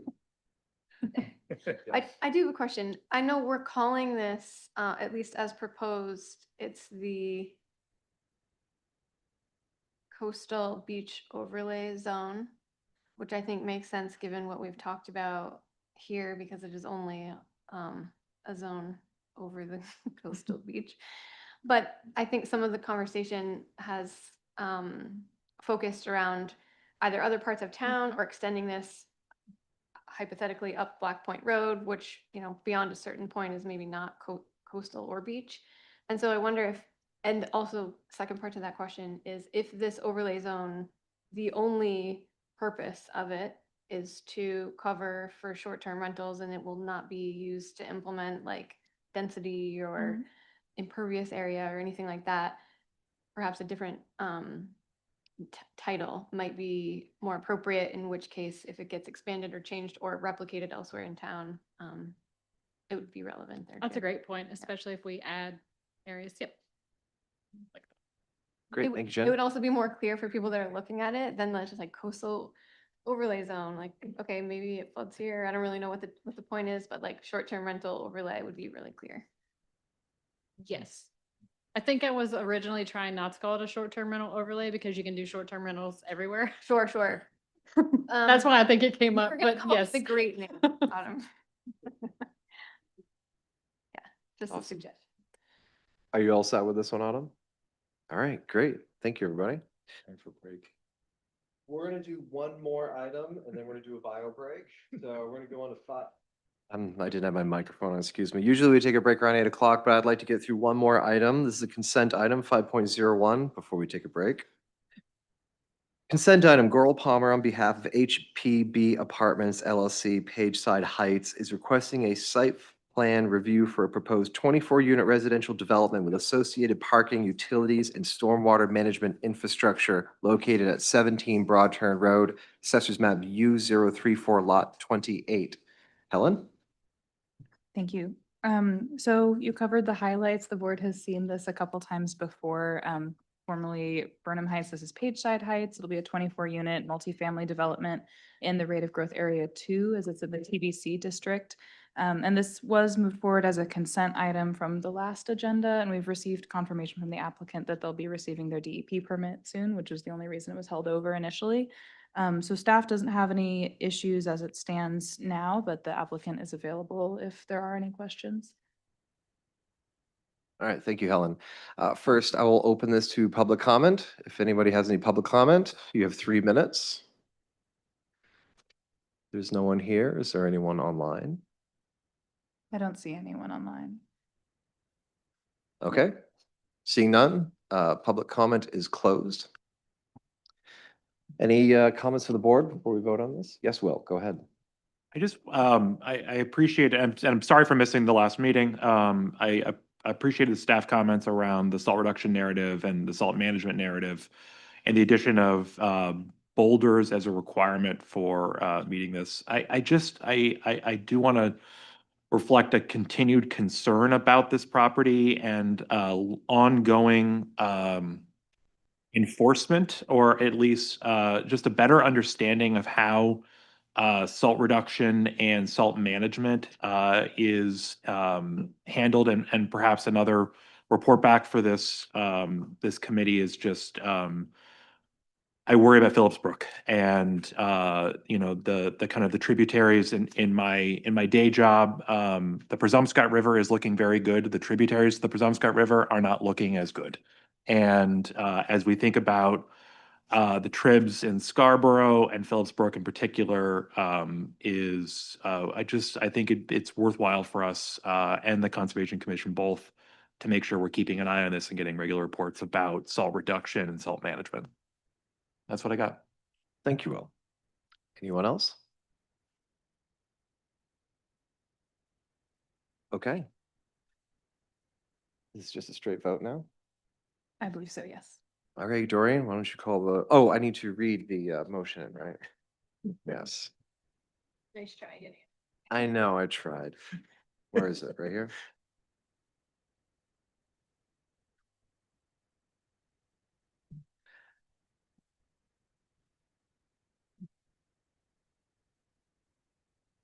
I move to approve the project titled Pageside Heights proposed by HBP Apartments LLC. The project is depicted in plan sets prepared by Goral Palmer dated 2/18/26. The application is approved with the following findings, waivers, and conditions.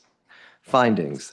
The project will include construction of a 24-unit multifamily residential development on a 3.36-acre parcel at 14 Page Street.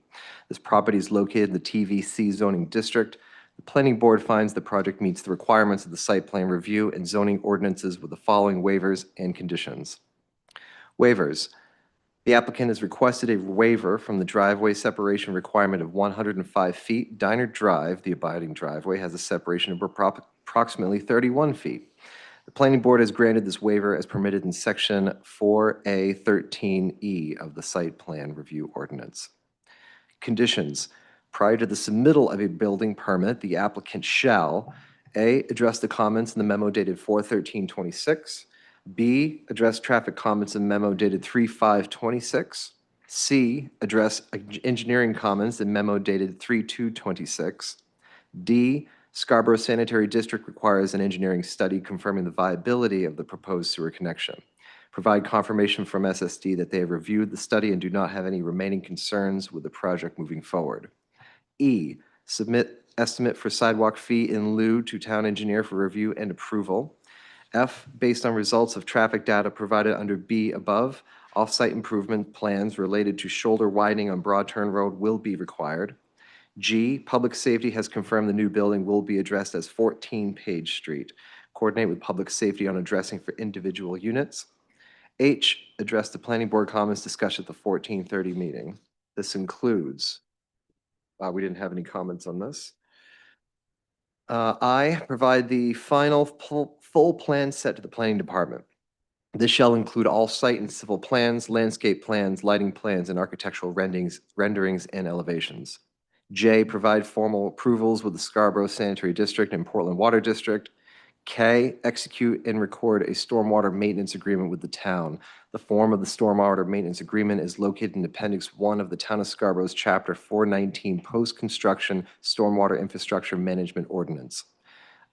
L, pay the Chapter 419 Stormwater Maintenance Agreement and reporting fee, total $750. M, payment of all review fees and invoices. N, pay roadway impact fees, total of $34,095. Dunstan Corner, $16,824. Haggis Parkway of Route 1, $5,940. Oak Hill, $4,650. Payne Road, Ginn Road, $6,681. O, pay the recreation impact fees, total $10,080. That's $420 per bedroom. P, pay school impact fees totaling $27,336. That's $1,139 per unit for structures with 10 or more units. 2, prior to the issuance of a building permit, the applicant shall A, reach out to the planning department at planning@scarboroughmaine.org to schedule a pre-construction meeting for 3 weeks from the submittal date. The meeting shall include appropriate town staff, the developer, and their site contractor. 3, prior to issuance of a certificate of occupancy, the applicant shall A, submit evidence in the form of a letter or plan prepared and stamped by a professional engineer who has either prepared the post-construction stormwater management plan and its associated facilities or supervised the plan and facilities construction and implementation. The letter or plan shall certify that the stormwater management facilities have been installed in accordance with the approved post-construction stormwater management plan and that they will function as intended by said plan. B, reach out to the planning department 2 weeks prior to the CO inspection to schedule a final site visit, and establish a performance guarantee for any missing items. C, pay sidewalk fee in lieu. 4, prior to the issuance of a sign permit, the applicant shall provide a final signage plan. This shall be reviewed by the planning department. Is there a second? Second. Thank you, Roger. Doreen, would you please call the vote? James Hebert, Yes. Roger Beely. Yes. Jennifer Ladd, Yes. and William Sedlett. Yes. Okay, that's unanimous. This passes. Right now, do I hit the gavel after that? I think I will. Right now, we're going to take a 5-minute break. We'll reconvene. It is 8:03 right now, so be here before 8:10. We'll reconvene at 8:08 for just a quick bathroom break. Thank you.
Mhm.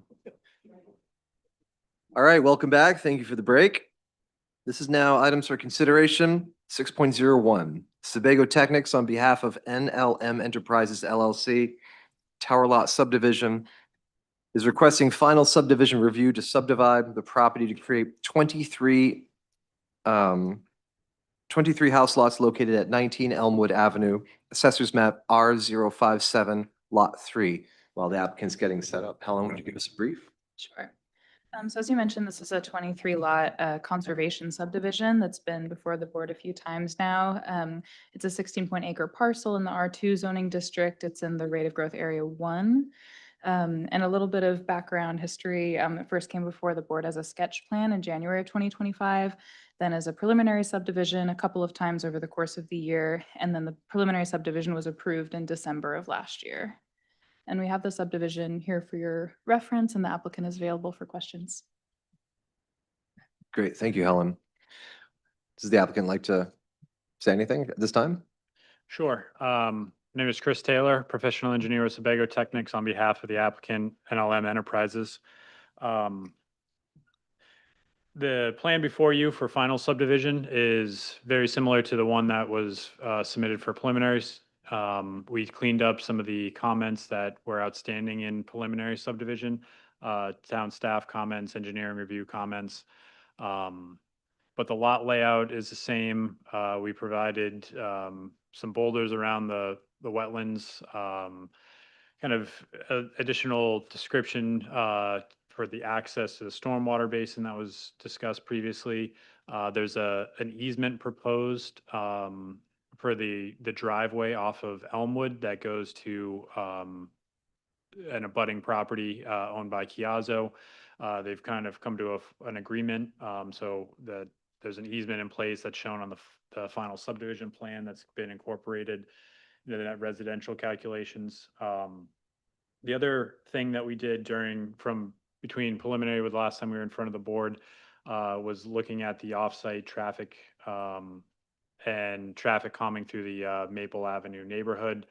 That was brought up as a comment from abutters of speed studies that have been done.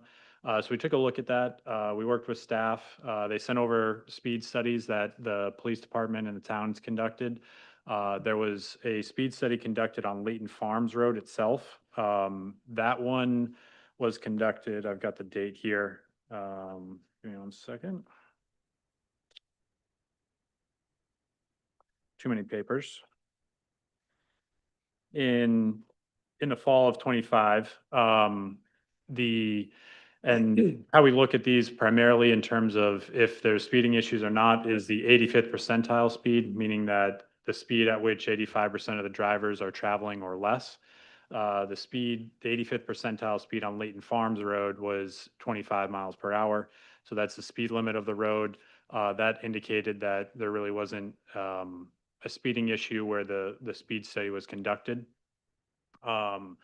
There were multiple speed studies conducted on Elmwood Avenue and Maple Avenue. Those are roads that are kind of used as a cut through between Route 1 and Gorham Road. It's kind of been it seems like it's been an ongoing issue. A number of speed studies conducted. I know the towns looked at a number of ways to mitigate speeds and traffic calming through the area. There were speed studies that were done that indicated that the 85th percentile speed was in excess of 5 miles per hour over the speed limit. So that kind of gave the warrant for needing to do some traffic calming measures there. The other thing that I was informed about, you guys may know it already, is that the town has a traffic calming policy. They've got a well thought out application process in which residents can fill out a form, make an application, report issues of speeding in neighborhoods. That goes to a committee with staff members, public works, engineering, fire, police, kind of get together, review the application. That can trigger when these speed studies are actually conducted. if the application is made, it meets all the requirements, then you can do a speed study to kind of check things out and review. Then there's a traffic calming policy and kind of outlines measures, different things that can be instituted for traffic calming. On Elmwood and Maple, the town installed temporary speed tables as part of that application process from residents. They are temporary because that's how I would say the well thought out traffic calming policy is described, of the wanting to do a temporary measure of not spending the money to fully implement something and then have to rip it out if the neighbors and abutters aren't in support of it. And so in this case on Maple Avenue and Elmwood Avenue, the temporary speed table was installed. Some of the direct abutters to those speed tables weren't in support of the speed table. There was some noise, is my understanding, that's associated with that, and so it didn't meet the requirements for permanent installation. That was my education that I got from through this policy and through this exercise. Met with that committee of staff about discussing what had been done on these roads previously. We reviewed the speed studies and then drafted a traffic calming memo and gave some recommendations or measures that not necessarily recommended measures, but measures that could be implemented, but have some trade-offs to them as well. Just discussing just general traffic calming measures. There was always kind of pros and cons with those. And that was submitted in our final application and should be in your materials. But I don't want to go through all that. But I do think we've had a number of meetings with staff. I think we've got a couple of ideas that can maybe not solve the problem fully, but is a step in the right direction at least. And so I guess I'll kind of leave it at that and available for any questions if there are any. Great, thank you. All right, right now I'm going to open the floor for a public comment. If anybody has any public comment, please take a step up. Averill Hill, Maple Avenue. In the letter from B&L Barton and I don't know how to pronounce it. Judas. Judas, thank you. In the section for traffic calming, it recommends speed tables in the following locations: Elmwood Avenue between Maple Avenue, Layton Farms Road / Green Acres Lane, and on Maple Avenue between Pin Oak Drive and Abigail Way, or between Honeywell Road and Elmwood Avenue. I'm not clear why the section between Route 1 and First Street, where people from this new development will be turning onto Maple from Route 1, was omitted. I truly hope this was an accidental oversight that will be required to be included. Future residents of this development will be turning onto Maple from Route 1 northbound so they can avoid the 2 sets of traffic lights leading to Green Acres Lane. Additionally, future residents wishing to head south will likely turn onto Elmwood, then Maple, to avoid those same 2 intersections with traffic lights. One of the speed studies referenced in the report was in front of my house, which is the first stretch coming off of Route 1. We qualified for speed tables, but as mentioned in their report, and as I stated to the planning board at a previous meeting, because there was not 100% yes votes from direct abutters, a permanent speed table was not installed. And I do want to say that the temporary speed tables are a lot louder than the permanent ones. And I think that's unfortunate because when you put that temporary one, you have the impression it's going to be like boom, boom, boom, boom. But there is a permanent speed table further down Maple. It's not nearly as noisy. The 2 speed studies conducted between Route 1 and Elmwood, one at 14 Maple and one at 44 Maple, were eye-opening but not surprising. Our speed limit is 20 miles an hour, lower than most streets, for reasons including the number of driveways, narrow size, density, and crashes involving pedestrians. During 1 week in front of 44 Maple during a speed study, 1,707 cars were driving over 25 miles per hour. 235 cars were driving over 35 miles per hour. In front of my house, on 1 day alone, I picked a Tuesday for data, there were 23 cars driving between 35 and 40 miles per hour. 2 were clocked at between 40 and 45 miles per hour, and 6 were driving over 45 miles an hour. So just think of the additional traffic. Therefore, I ask the planning board to require the developer to include traffic calming on the section of Maple Avenue between Route 1 and Elmwood Avenue. Thank you. Thank you very much. Anyone else?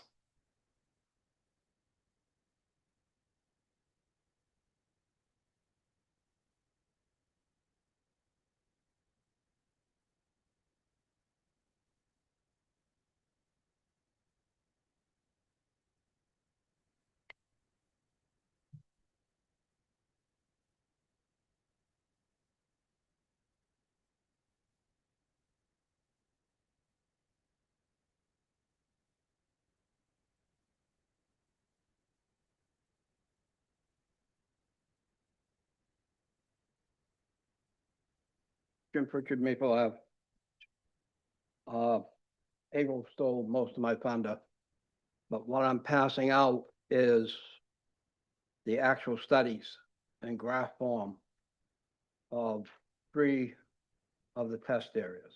I did not include a second study at 72 Maple Ave. This one down at 73. And I did not include the study at 44 Maple Ave because there wasn't a survey or anything done with it. I wanted to point out that on the front page, if you follow down to 24 mile an hour, there's 980 vehicles going over the 20 mile an hour. The reason I passed this out, I did not see anything in the presentation that was online. And if you go through the 3 studies, you will see that it's consistently people speeding 5 mile an hour or more.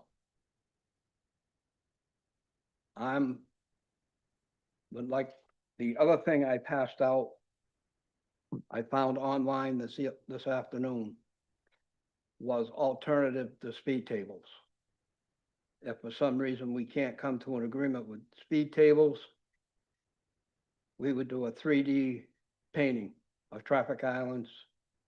I wanted crosswalks, but the federal highway people recommend that it's not a good thing because of the number of accidents. I feel that if you look at the letter from the traffic engineer, I don't know if he went out and looked at the sites or not, but he recommended a raised crosswalk at Owens Way, and it's on a grade. You raise that up, where's the water gonna go? Questioning whether or not they actually went out and looked at the sites. Maple Ave is basically flat.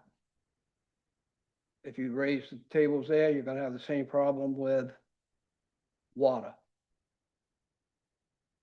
I really think this issue should be tabled, give an opportunity for the administration and the developer, try to come up with alternatives if we cannot get the speed tables.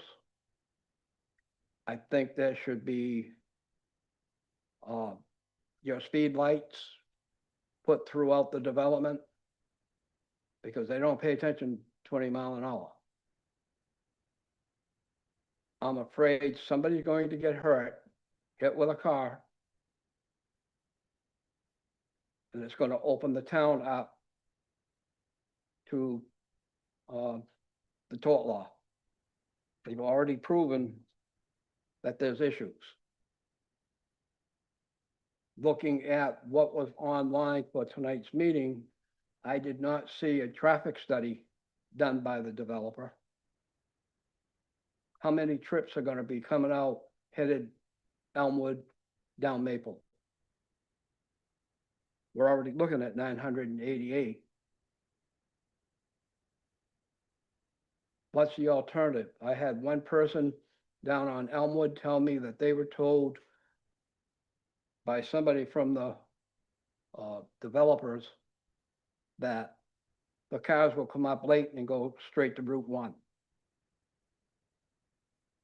It may work for a couple weeks till people get to know, hey, we can go Elmwood and go south. If people really believe that they're gonna come out of Layton Farms Road and go straight to Route 1 to go to Walmart or to Lowe's or Costco, I got a bridge in Florida I'd like to sell. Because once they find out they can use Elmwood, Maple to 114, they're gonna use it. And this has been going on for 3 years. And we haven't got it resolved. It's because of people not want to look outside the box. There are alternatives out there to speed tables. My first choice would be speed tables. And if we could go 10 inches high, that's what it would be. Because eventually they'll slow down. But one that's in front of 71 Maple, they come down there from Elmwood, they go fast enough, they're airborne. I would recommend to this panel that this issue be tabled to give the administration and the developer a chance to work out alternatives if the speed tables do not work. Thank you. Thank you, Jim. Any other public comment? Is there anyone online?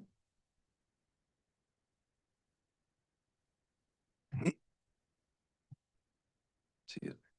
I No? don't see any. Great, thank you. All right, I will close the public comment. Now for the board. I'll entertain who would like to go first before I pick someone. Sounds great, Roger. Thank you. Felt the pressure. Felt my stare. This is to Angela, our traffic engineer. Should the question regarding the traffic calming measures, is that something we should be dealing with here at on this particular project as it pertains to Maple and Elmwood and all these other streets? I know Sebago did submit traffic data, and so I'm sure Chris can go through that and talk about the subdivision and the trips that are generated from that. It does not trigger a traffic movement permit, say through the state, but obviously our local ordinance does require you guys to look at what traffic's generated.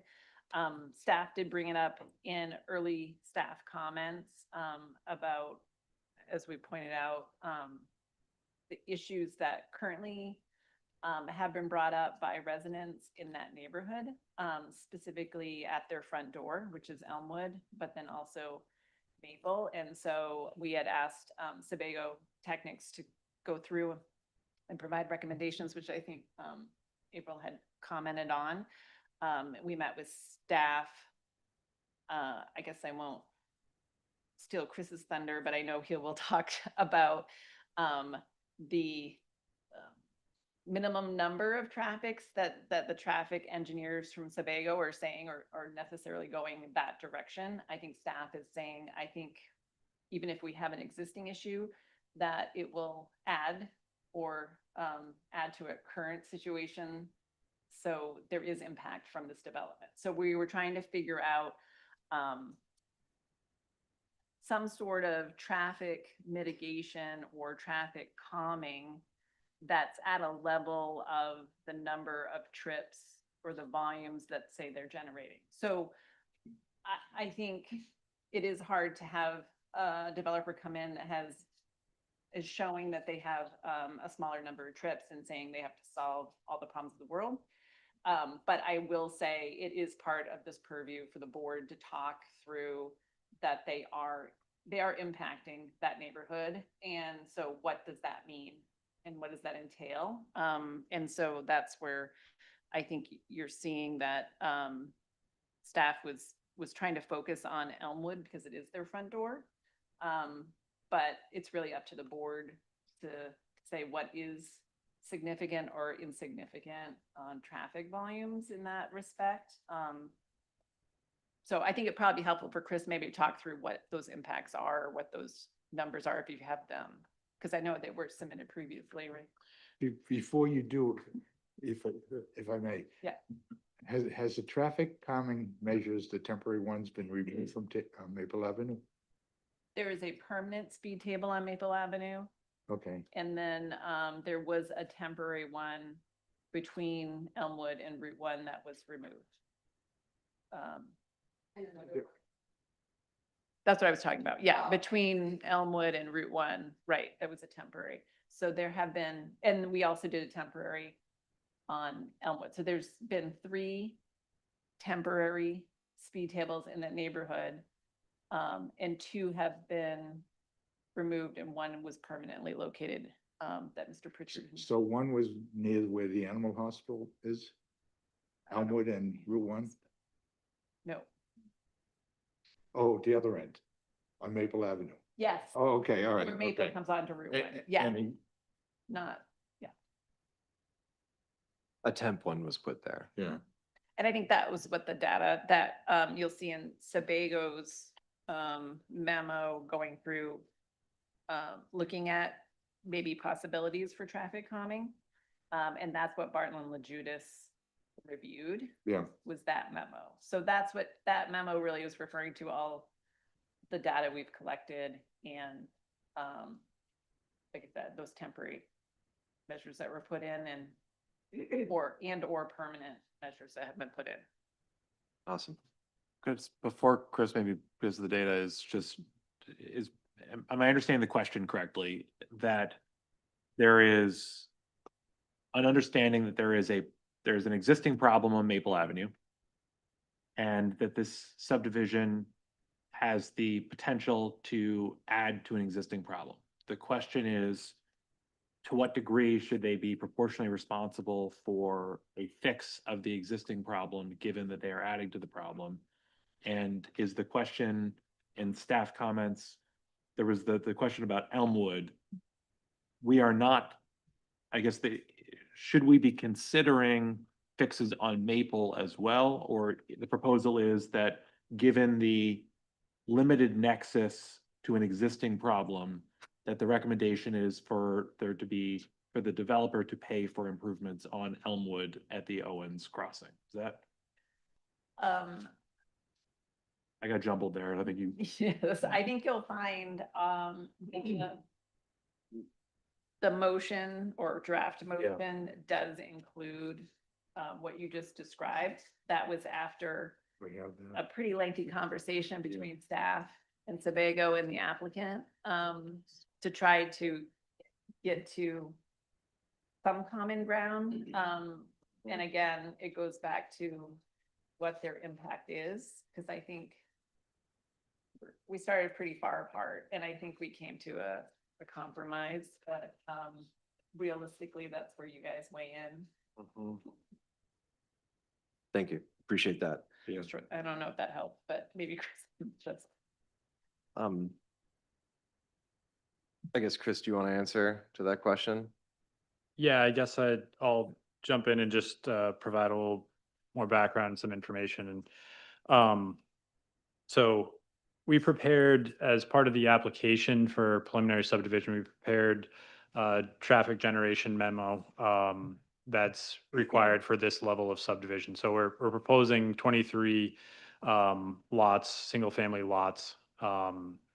It doesn't warrant by the ordinance a traffic study or a TMP through the DOT process. There's just not that much traffic generated by it. But as part of that trip generation memo, we did do some plotting of where we thought trips would be going to calculate, and that's primarily to calculate the traffic impact fees. As you know, the town has impact fees through different zones. So those trips that are generated have to get mapped as to generally where they're going. And that resulted in 24% of the traffic using Elmwood Avenue, and the rest of it basically going straight out to Route 1. Is how those assignments got calculated. That was reviewed by BNL. And so we're kind of thinking, we're coming about this from the standpoint of 24% of the traffic is going towards this Elmwood Maple Avenue neighborhood, and the rest of it's coming straight out onto Route 1. The other point I would make on it is that, yes, this development is adding trips to those roadways, but these trips aren't necessarily making the speeding problem worse. There's an existing, you know, uh, cars are traveling over the speed limit on that road. Just because you add new development in this neighborhood doesn't mean that those cars are going to be the ones that are speeding or that they're going to be speeding worse than what the existing problem is now. I would actually think that the people that are living in the neighborhood are the ones that are more likely to drive the speed limit versus people that are trying to cut through from Route 1 to Gorham Road, and kind of using those roads as cut throughs and not actually living in the neighborhood. I will also point out the speed limit on Maple Avenue is 20 miles an hour. The rest of the neighborhood and actually everywhere else through town is a minimum of 25 outside of school zones, stuff like that. And so when the last two speed studies that were conducted on Maple Avenue, which I have dated in June of 25 and November of 24, the 85th percentile speed was 26 miles an hour and 27 miles an hour. Just, I think that's good context of what's, 85th percentile speeds are through this area. So with that, I mean, we did, and I think working with staff, what you'll see in the draft memo in terms of recommendations for mitigation is that, and my understanding of it is that the applicant would pay for improvements to a crosswalk on Elmwood Avenue. This would be at the end of Owens Way, so pretty closer to the development itself. This kind of serves twofolds. One, it enhances pedestrian safety, visibility. So that's really what we're trying to get at here with traffic calming is trying to make sure that pedestrians are safe and people using the road outside of vehicular means are still safe. So I think that definitely addresses that point of it, but it also, the fact of adding paint, crosswalk, warning signs, also has a secondary effect of more alerts to drivers, and they're more likely to see those alerts, realize it's a residential neighborhood, and know that they need to go slower by cause of that as well. And then the other thing that was recommended by staff was basically radar speed detection signs that would, give you the feedback of how fast you're going. That was something I think town was looking to install, and I know is Public Works has movable ones that they can move around and set up in neighborhoods temporarily. So that was the other recommendation as well. And that's where I think we got to with this. And I think that's, again, we're talking about 23 house lots for an existing issue that the town's been trying to work through. I think this effort and this commitment of improving a crosswalk and improving pedestrian facilities through this neighborhood is, a good faith measure on behalf of the applicant to, show some interest in the neighborhood and understanding of the conditions that are out there. Thank you. Excuse me. If anyone, before anybody else goes, I'll interject a thought. With 23 single family lots, this particular part of town is already a dense neighborhood. We haven't even seen the build out of the houses where the cell tower is going to go yet. So there's just going to be more houses that are going to be going in there. Cars driving there, they'll obey the speed limit until the kids grow up and start driving themselves. And kids will act as kids do. Radar detection signs, I think, are a good measure. I don't want to see something like flashing stop signs. Those are a nuisance, and they just promote more lighting pollution. So I don't want to see that as any considered measure. Also, I would like to add, aside from this, we did receive one email coming in from Abby Finnell. with regards to the speed concerns on Elmwood. So I want to make sure that that was, oh, this was from you. I thought it was, excuse, oh, that's from May, yes, yes. Yes, yes, yes, thank you. Thank you very much. I knew this wasn't you, so. And again, the concerns of speed tables have just been brought up several times tonight. And I think from the perspective of us being able to interpret an expert opinion from Barton Lone Judas, town comments, recommendations, we take those into account, but also we, the four of us, live in this town and we drive these roads every single day. I have gone down Maple Avenue. I have used it as a cut through to go from Route 1 to Gorham Road myself because I know people who live in there. And I've seen the people, folks behind me just tailgating me because they just want to go and they want to go through. And for me as a Sunday driver that just likes to tool around town and just kind of be nosy and see what's going on, that's, you know, seeing everybody behind me is it's another traffic indicator. With the additional build outs that's going on Leighton Farm Road, comments from the public, and looking at the turn on from Route 1 to Maple Avenue, if you're driving north and you are going to turn left onto Maple Avenue, you're already going like 40 miles an hour. And if you have to cut in front of somebody to make it, you're already going 45, 50 miles an hour as you hit Maple Avenue. So there was a recommendation or a suggestion from public comment to install a speed table near First or Littlefield Lane. I would be in support of that. Would that be something that the applicant would consider adding to this as a condition for approval, additional speed table or two?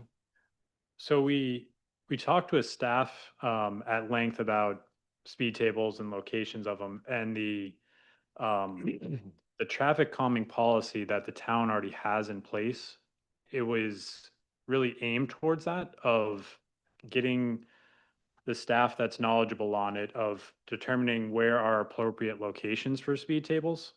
And there was one that was installed on Elmwood as a temporary measure, and it didn't get supported by the direct abutters. So I don't want to be the one to come up here and say, this is where a speed table should go, when the town has a policy in place and has thought about this previously and tested them out. I just don't think that's the appropriate method for this when there's already measures in place and policies in place. I guess I'll look to board members for additional comment on this. Will? Yeah,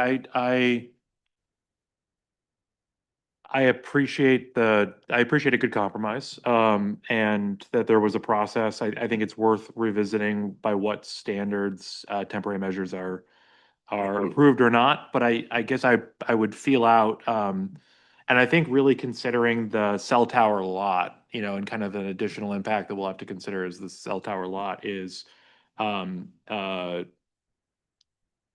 slightly amending the requirement to have two variable speed signs, one on Elmwood and one on Maple. And I think that would be, I think, I guess I would be curious whether the applicant would be open to an additional variable speed sign, or if that would be a recommendation that Angela, do you think that would have some value on Maple? I guess I'll chime in. I think you were referring to Elmwood, but similar, we did we did a temporary speed table in the area we're talking about, coming off Route 1, by I think 14 or 15 Maple, in the area that James was just talking about. And as we said, it wasn't supported by the immediate abutters. And so I think what we were looking for is some recommendations, say, from the traffic engineers to try to figure out that obviously something needs to be done, but what is that alternative? And so that's where, like you said, the variable message speed signs came in as another tool. And I just put a plug in right now that on April 28th, the Transportation Committee will be doing a final review of our Complete Streets and Traffic Calming Guidance Manual. So essentially a toolbox of traffic calming measures. So in order to get in this, like, we get in this situation where there are maybe multiple options. There's not one option. And I know speed tables have been effective, but I also don't want to kind of force that into a situation where people are miserable around it. So what is the alternative? So again, I guess I can appreciate what you're saying is like, is maybe those speed signs something to try here. I know one of the other things that came out of which I appreciated, Chris mentioning in Sebago's memo, one of the other things is, it is a good point that this is the only road in town that is 20 miles an hour. So as you are like snaking through, say, this neighborhood and you're turning off First or Sunset or something, all the other roads in town are minimum, or the lowest is 25 miles an hour, and you're turning on a 20-mile-an-hour road. So we talked about adding speed limit signs throughout Maple Ave. So there are some other things like that I think the town should take on. And so that is something that I'm recommending for Public Works to take on ourselves, is noting that. So those are the kind of things that I thought it was helpful hearing from Sebago and saying, okay, we could do that. And so I guess if you guys are thinking something needs to be done kind of in that section of Maple. Can I ask then about the, this reflects a compromise, and the called 4-A-5 doesn't specifically enumerate where the solar variable sign will be, is that? Right. So what we also talked about was that we do, or I should say Public Works does have staff that has the ability to kind of install streetlights, or we work on the traffic signals. That another way to partner would be if the applicant bought those, that the Public Works Department would determine kind of the best location based on kind of that straight stretch on Elmwood, but also where they can service it, whether that's, and they did recommend solar, but still how they can place it. So we're kind of leaving that up to Public Works on either side of that crosswalk. So they have some flexibility. So this is a total package. Only one site is specifically enumerated. The rest is just an investment that the developer is making in equipment for the town to use its best discretion and judgment to identify the location of. Specifically of those speed signs on Elmwood. That sounds eminently reasonable to me, so I am comfortable with that. I mean, that feels, as someone that has used Maple as a cut through to get to my wife's OBGYN practice a number of times, the 20 miles per hour has always been surprising to me. And I feel like this is a town problem. This is a town problem in terms of the Maple Avenue use as a cut through. And also, I mean, Google Maps will direct you to use it as a cut through as well. I would just, I mean, 2 variable speed signs feels good considering that kind of lingering parcel to me. But I'm excited to see what the town does with this kind of package of things, in addition to some things that the town would pay for as well there, to see how that would work. Would be my comfort level. Okay. Roger? I'm a little concerned when we start to use our own subjective evaluations on traffic, especially when we have professionals with data available. And I agree with Angela, because regarding the 20 miles an hour, when you're coming off of another road that's in the neighborhood, it's 25. I see this on Fog Road. Fog Road has 35 miles an hour, and then one stretch, all of a sudden it's 20, I think it's 25 or something.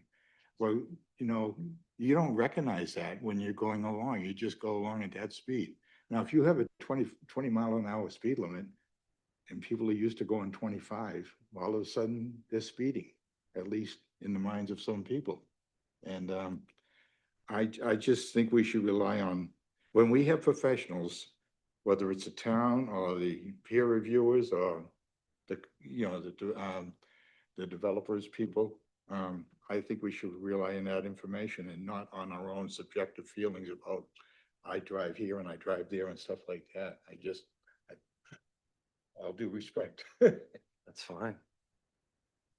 That's all. Jen? A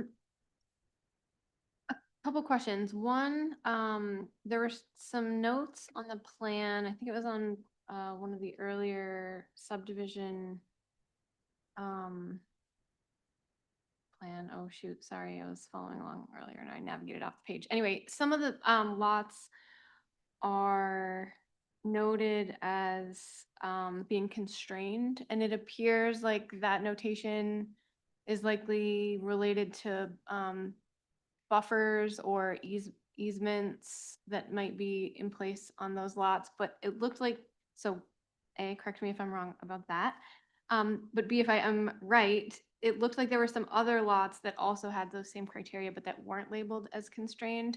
And that caught my attention because we've had other projects come before us where both during the development phase and also in a couple of cases long after development has happened and properties have changed hands, where folks aren't necessarily aware that these easements, or claimed they weren't aware that these easements or some other burden was placed on top of their lot. And I thought that that notation was a really great idea. Just curious if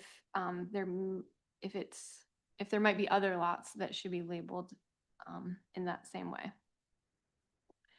And the ones that I was questioning were maybe lots 14, 15, and 19, and I wrote a question mark. Yeah, what sheet is that on? I don't know why I didn't write that down. Sheet 100. Yeah. So not a huge, if it's simply a matter of adding that label to other lots, it's maybe not a big deal. I just thought that it was a good idea to label some lots and just wanted to make sure that all the lots that met the same criteria were labeled. Yeah, the four lots that got labeled as constrained were kind of noted through the preliminary subdivision process as ones that may have some extra kind of restrictions on them, or it's not really able to use the full lot. They have more setbacks than just the typical setbacks for the Sure, property. can't put a shed everywhere or something like that. Yeah. And most of that was due to wetlands or abnormal easements, I would say. Lot 15 does have an easement on it, but it's all kind of constrained with, or that easement is located within Within the the buffer. building setback, so there wasn't really any additional constraint to it. It's also kind of a very square lot. You kind of understand where you can build or you can't. So that's where we ended up with those four lots. 14, yeah, I guess we can, that one does have the wetland kind of jumping into it. So that one we could add constraint to. I think I don't have an issue with that. I believe one of the draft conditions is to for grading plans to be issued on those constrained lots. So that's really what that indication or that is getting at is staff and codes department wants to take a look at it when it goes to actually being built and when the house is designed, see what's going on there, make sure they're not going into the areas that are not supposed to be disturbed. Okay. Yeah, if you look at the grading also has a utility on it. It kind of jumps out at you when you see the grading of, there's some that are just going to be, I know they're developable, but it's going to be challenging. And so it's better to put kind of our eyes on it, like you said, with a grading plan. Sure. Yeah.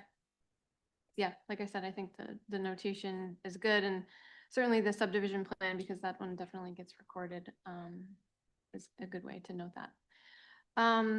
Okay. Then onto the some of the traffic mitigation.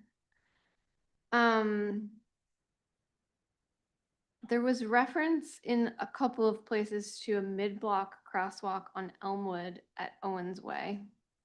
But at least as I could determine, it doesn't seem like there's an existing crosswalk there or nor one proposed on any plan that I saw. Is that right? But the recommendation is to add that. Yeah, We don't have a plan for it. there's not there's not currently a crosswalk, like a painted crosswalk there. We do not have a plan for it. The reason this came up is that there's a sidewalk on Owens Way, and I don't know if I'm in the meeting or Yeah, actually, I looked at the map. It looks like a little, there's a tip down. like an ode to a ramp, maybe. Well, yeah. Like not really Yeah. a ramp. I mean, if it's ADA or not, I don't know, but it does, there's a somewhat of a tip down, and it goes, the curb kind of breaks, so, and on the other side, the curb tips down and stops short of the driveway, so you would say there's there's kind of a path where it was maybe intended to have a crosswalk, but at least there's a pedestrian path, and the sidewalk is kind of directing pedestrians across Elmwood at that location. And I think that if you're, if you live in Owens Way and you're walking, doing a loop around the neighborhood, going to visit someone, whatever, that's probably a likely crossing path that you use to get to the sidewalk on Elmwood Avenue. So our thought to it was, if people are using this already, might as well have it painted and marked so that it draws more attention to drivers. Okay. And staff would be comfortable with that without. Yeah, the intent of the comment was that if we were gonna put one there, that it should be enhanced in some way. So Sure. we talked, that's why it's pretty particular about signage, advanced signage, as well as the speed signs on either side of that, as well as you mentioned, is looking at the tip downs and making sure they're ADA compliant, which, like I said, right now they don't have warning plates or things like that. Sure. So it would be an upgrade. Okay.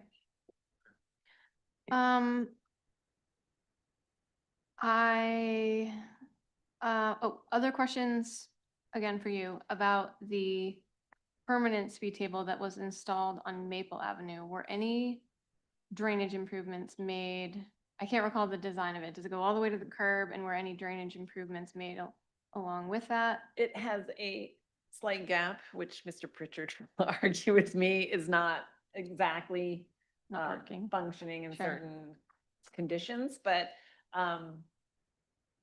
so no drainage was improved, but that was extremely flat. And so, yes, Public Works director had gone out, and that's when the original comments around a raised crosswalk came up. And as Chris pointed out, and I think Mr. Pritchard pointed out, it's not flat there. So in order to make that raised, there would be storm drain improvements, which is doable, except for the sewer is exactly in the wrong spot there. So it would be a huge undertaking to make that a raised crosswalk because of the other utility improvements you'd have to do in that location.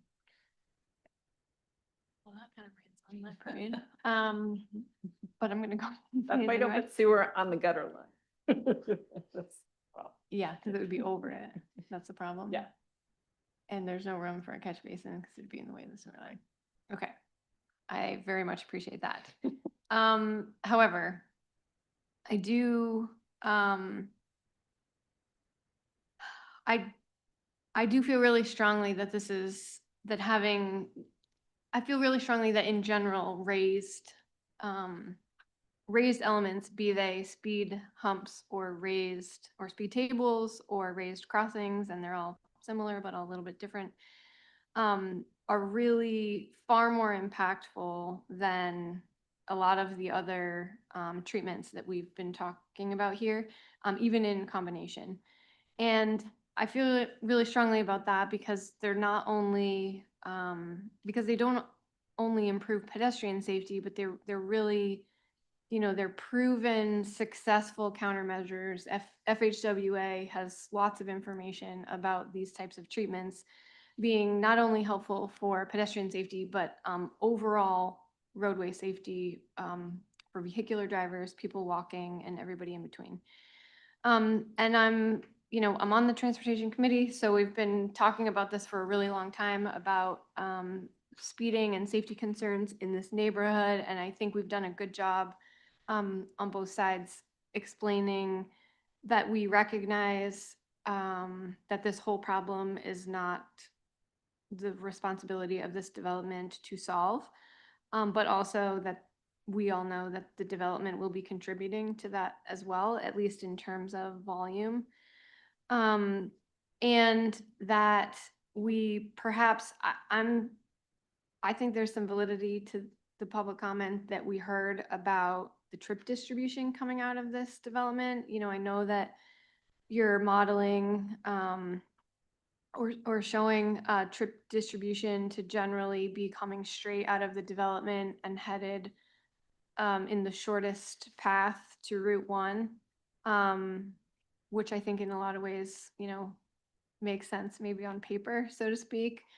But I think it's probably, I don't know what the right number is, and it's not really my place to decide that, but I do think that there's, people will avoid that if there's a non-signalized alternative. I think that folks will opt to take that, and maybe not all of them, but certainly some of them. And I think it's probably more than, the distribution that you had previously shown. And so in that case, I think that one-off treatment, and again, this is now a broader statement for the town, not necessarily just for this project, but that a one-off treatment in one place on Maple Ave feels a little bit like whack-a-mole. Like, we do have some other options here. It's not a full grid, but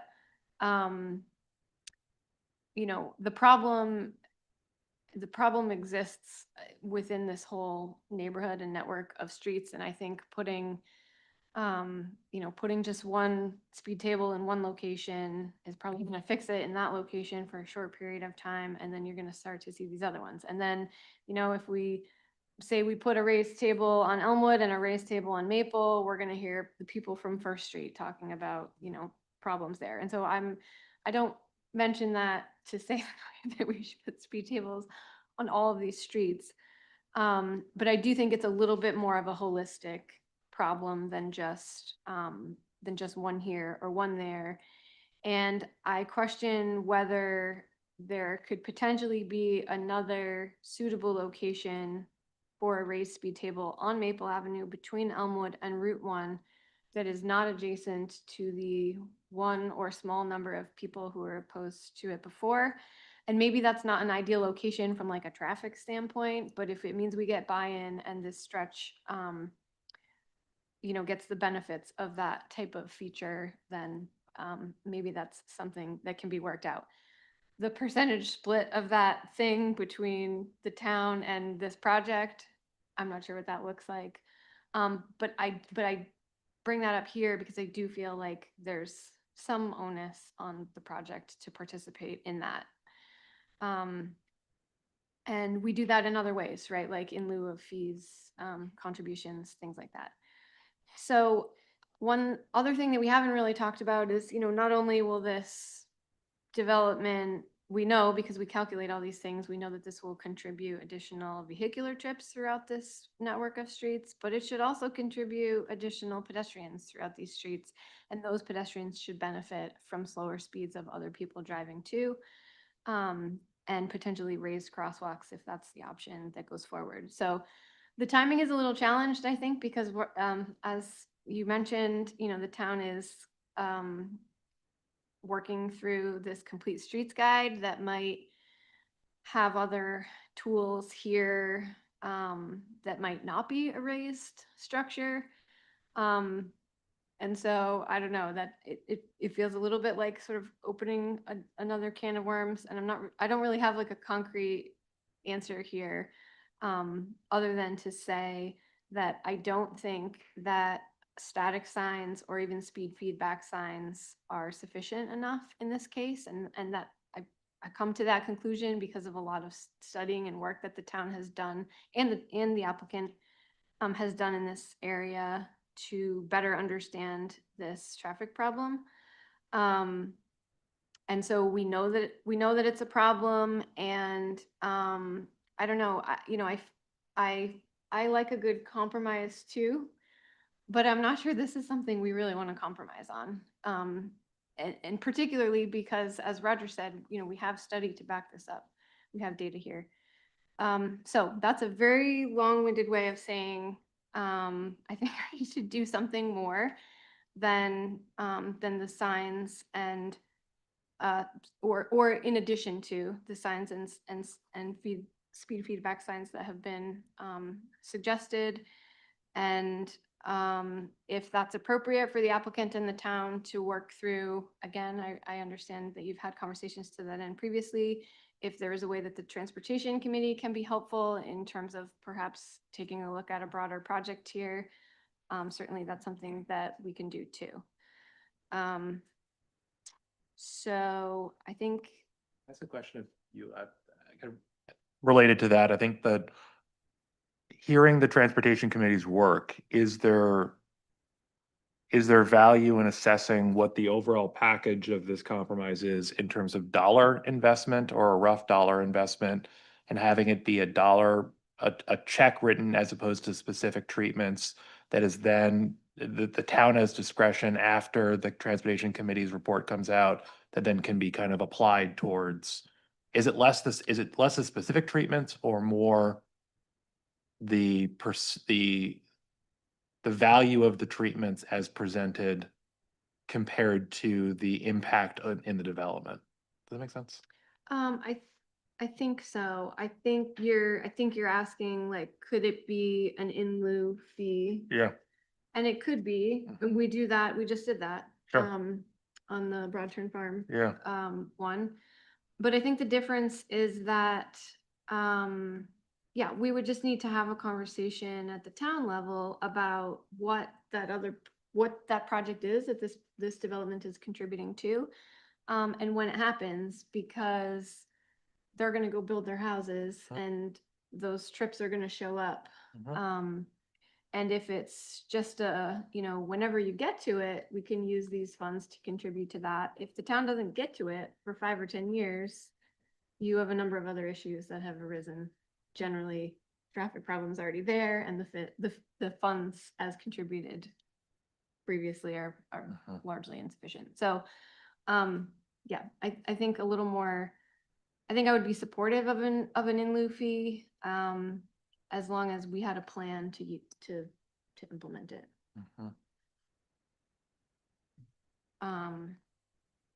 And let's see, anything else? No, I think that was the end of my comments. Can I ask a question? If we look at the motion, so we have number 4 includes on the second page, includes the items that we have contemplated for traffic. And the applicant is asking for this final subdivision to be approved. Would it be appropriate or an option to move forward with these, but then I've heard an additional advance warning sign could be potential. Would that be an option to provide an in lieu fee for additional traffic calming that may come with further study? Is that an option to consider? I think I would support that, if they were willing to do that. And would the amount be perhaps similar to a second variable speed sign? Would that be relatively the same amount we were considering, or would we want them to come back? It sounds like from an applicant's perspective, this has been a really good conversation, but I think they don't have a really good direction on where to Sure, go, and they're sure. trying to move forward with this, and we all acknowledge there's a problem, but we haven't come up with. Yeah. So I'm trying to come up with some way we get them to do their part, but Mhm. it also, the town has some things to fix too. Sure, sure. Yeah, offhand, I'm not familiar with, for example, what, cost to the town was incurred for the speed table on Maple Ave versus what the going rate is for speed feedback signs. So I would feel uncomfortable saying that one is, a good in place of the other. But,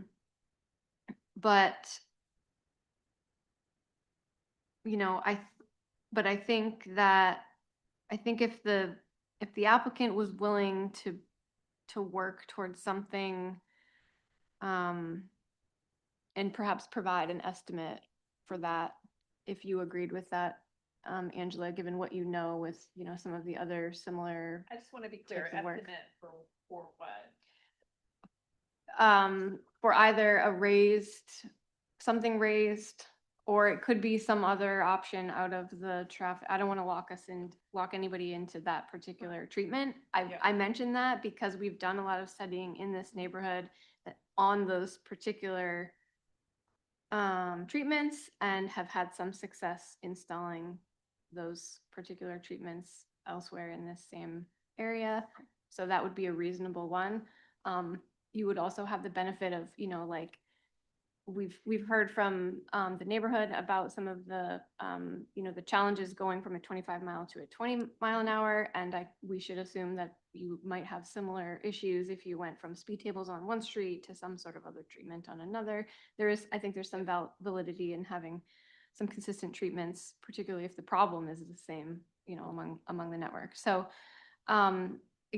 if the applicant or the town was willing to come up with an estimate for something comparable to what went in on Maple Ave, and it could either, the installation could either be similar to that, or it could be used towards implementing some other treatment from our impending Complete Streets Guide. Yeah, I guess that's where it's a little challenging, but I would like to keep it, I guess, somewhat flexible, because there are a lot of stop signs on Maple Ave too. So when you look at, like, say, the crosswalks and stuff, that you can't put a raised crosswalk at an intersection. And I know we talk about that there is a known issue, of people driving through stop signs without stopping on Maple Avenue. And so maybe that comes into the safety piece.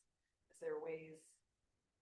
So it would be, because technically, if you're stopping at all the stop signs on Maple, you can't get very fast. But to your point, you're coming off Route 1. How do you adjust? Right.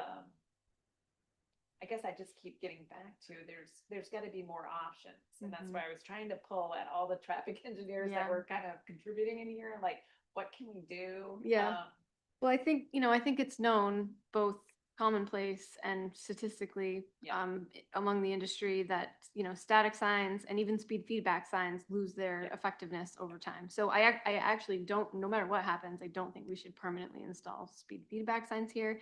If the project wants to purchase and deliver them to Public Works and they're able to be deployed periodically, I think we have a better chance at their effectiveness. But just leaving them out there all the time, I know, is not, you have milder effectiveness at that point. Yeah, so whether it's, So I don't know. maybe I'm can be still going back determined. to the challenge of coming up with that number, right? So, like, to Autumn's point, I think it might make sense to move forward with something so that, again, there's not a delay or something to happen and right at kind of their front door. But if something additional needs to happen, is what I'm hearing from the board on Maple. I'm trying to figure out how do we get to a dollar amount or something like that we figure out a plan later. Because at Autumn's point is holding up this project for us to come up with a larger plan. Right, and that's not fair. Right. Yeah. What if, I mean, there's been multiple discussions of the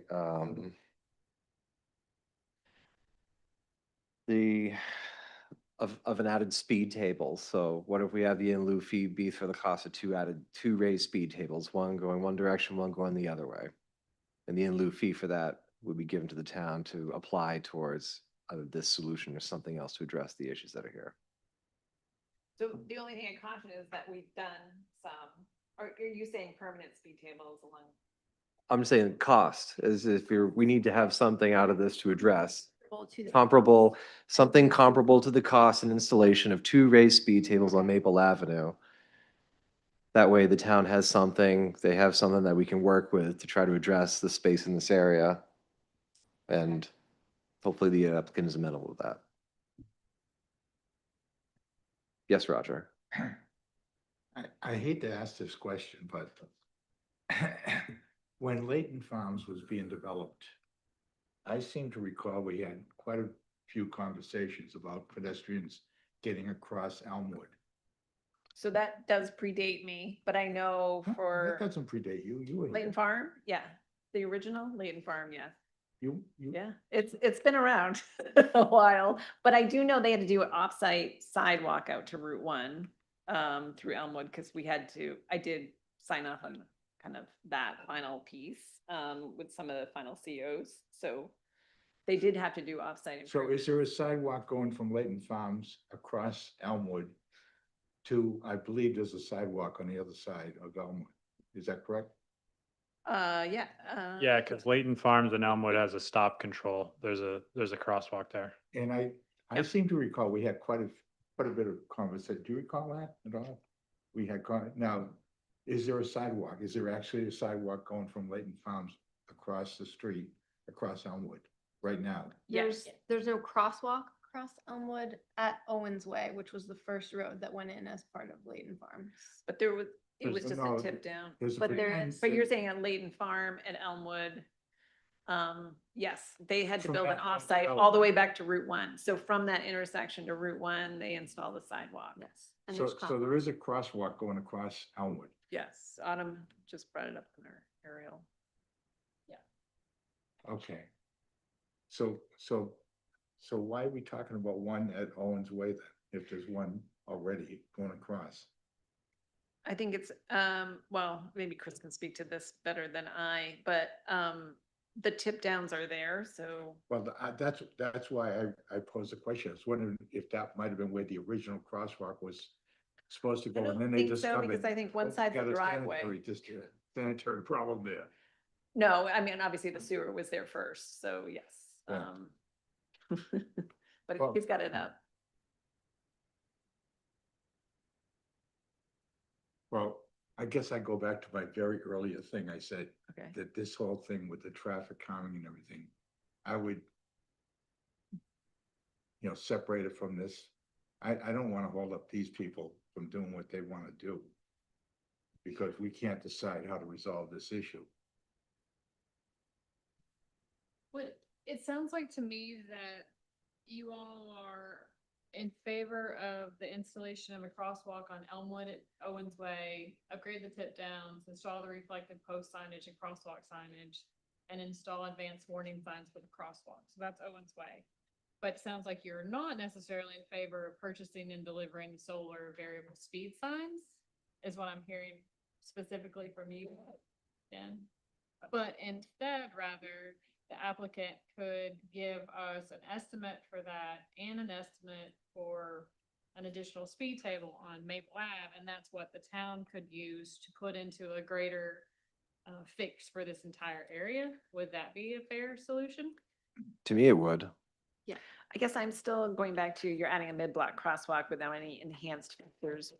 Doesn't meet our crosswalk policy. At So we Owen- need at something Owens Way, you additional mean? at Owens Way. I feel like we'd need something additional there, and so, Well, that's why I think it should be raised. That would be the additional. yes. But then you get into drainage. You can't do a raised at Owens Way. So you need the. That's the intersection. Is there drainage on Owens Way? There is, it goes to their stormwater pond. There is one right on the corner there. But you'd still have to deal with the other side of the street of Elmwood.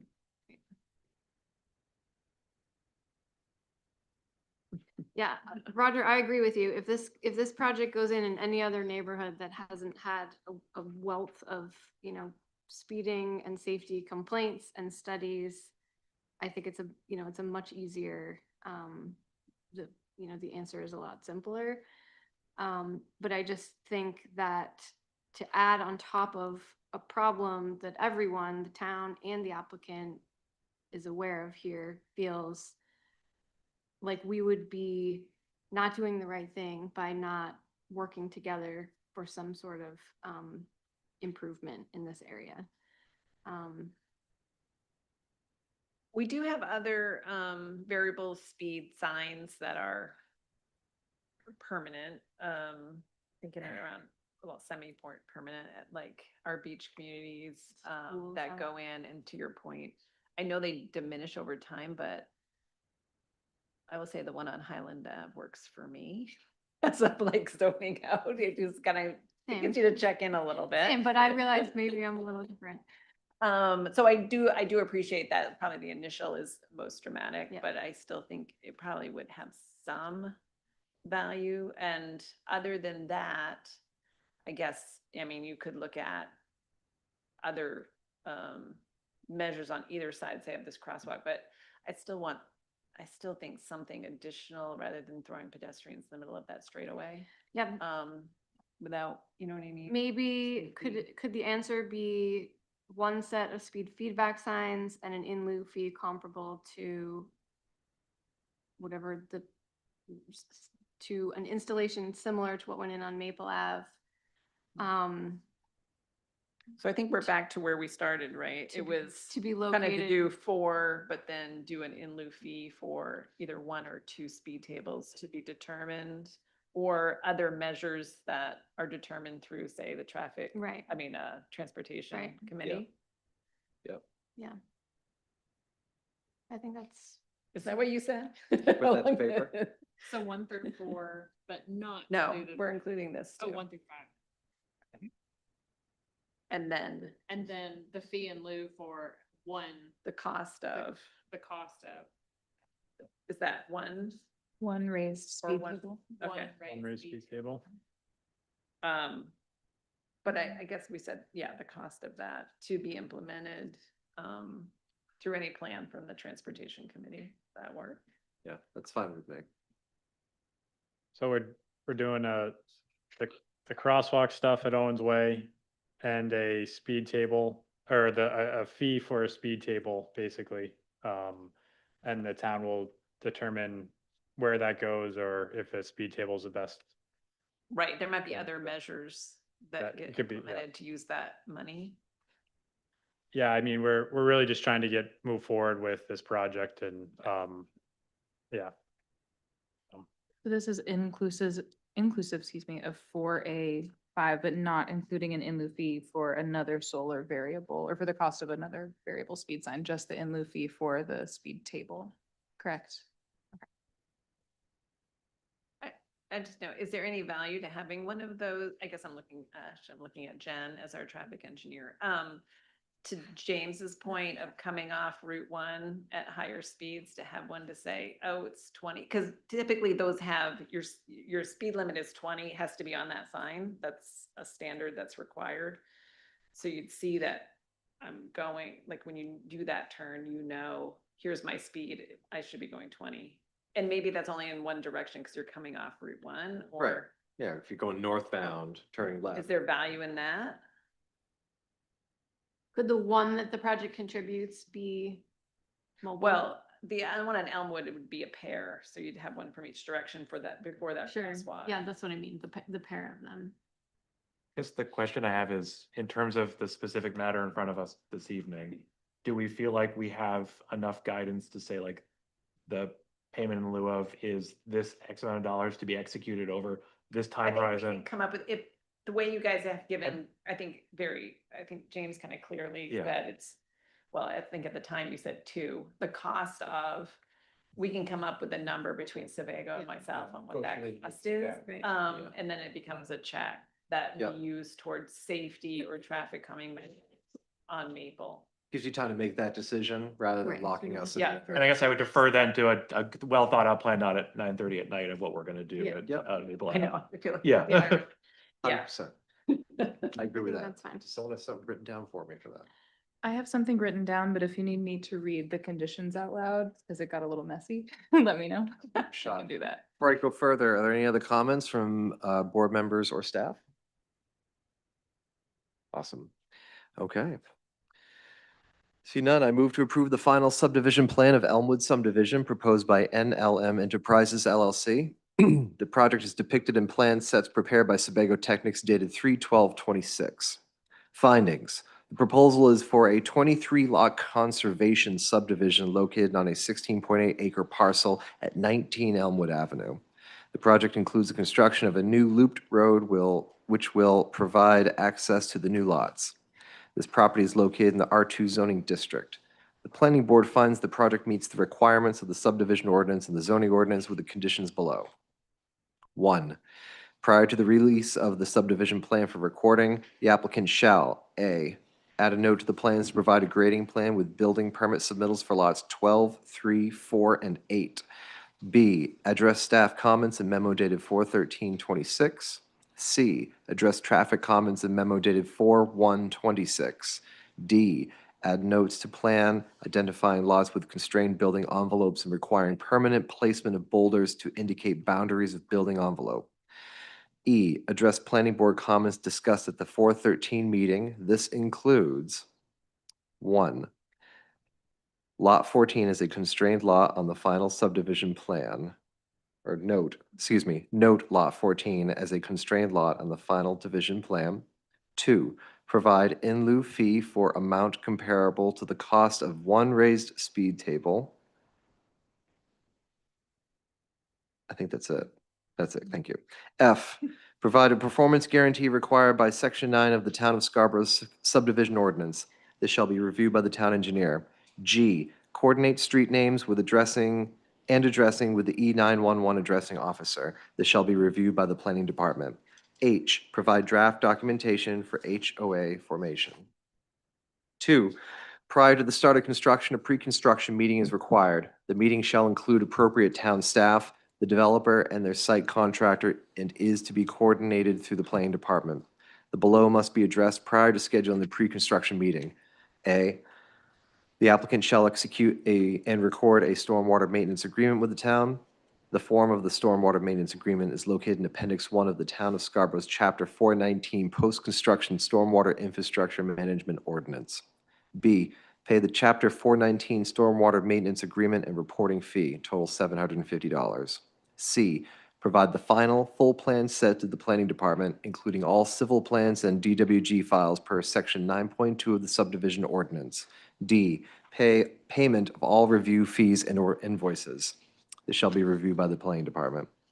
3, prior to the issuance of the first building permit, the applicant shall, A, provide a performance guarantee for the cost of construction for off-site improvements. This shall be 150% of the estimated value of construction. B, pay the traffic impact fees. Total $18,848.04. Dunstan Corner, $4,206. Haggis Route 1, $2,970. Payne Road District 5, $2,049.04. Payne Road Ginn Road District, $2,227. Payne Road Nonsuch River District, $2,866. Oak Hill mitigation fee, $4,530. Pay recreation impact fees, total $420 per bedroom, not to exceed $1,600 to be paid with each building permit. D, pay school impact fees, total $11,391 per unit to be paid with each building permit. Submit off-site improvement plan to the town planning department for review and approval. This shall be reviewed by the planning department. Number 4, prior to issuance of the third certificate of occupancy, the applicant shall, A, complete construction of off-sites, which include 1, installation of a crosswalk on Elmwood Drive at Owens Way, 2, upgrade tip-downs at proposed sidewalk to meet ADA and Scarborough's crosswalk policy requirements, 3, install reflective post signage and crosswalk signage at the proposed crosswalk, 4, install advanced warning signs for crosswalk, 5, purchase and deliver solar variable speed signs meeting MUTCD and Maine DOT standards for Scarborough Public Works Department for installation by the Public Works Department. Selection of variable speed signs must be reviewed and approved by the Public Works Director. This shall be reviewed by the Engineering Department. Do I have a second? Second. Thank you, Jen. Doreen, would you call the vote, please? Hebert, Yes. Roger Beely, Yes. Jennifer Ladd, Yes. and William Sedley. Yes. All right, that's unanimous and it passes. Congratulations. Thank you. Just so everybody knows, it's 9:30 and we will not be taking new business past 10 o'clock. But if we do not get to your application this evening, you will be first on the agenda next month. Let's see. Item 602, Goral Palmer on behalf of Magenta LLC is requesting final subdivision review for a 4-lot subdivision located at 40 Haggis Parkway, assesses map R050 lot 35. And while the applicant's getting set up, Helen? Sure. So as you mentioned, this is a 5-lot subdivision. Lot 1 has already been developed. That's at 70 Haggis, and the rest of the lots are located at 40 Haggis. The uses would be a mix of office and light industrial, and this is in the Haggis Parkway zoning district. This has gone through a series of reviews with the board. The initial master plan was approved in 2019. It then came before the board as a sketch plan in July of 2025, which necessitated an amended master plan, which was reviewed and then approved in November of last year. And the preliminary subdivision was seen last month and was approved by this board. And now this is the final subdivision submittal. We have the subdivision for your reference, and the applicant is here to answer any questions. Great.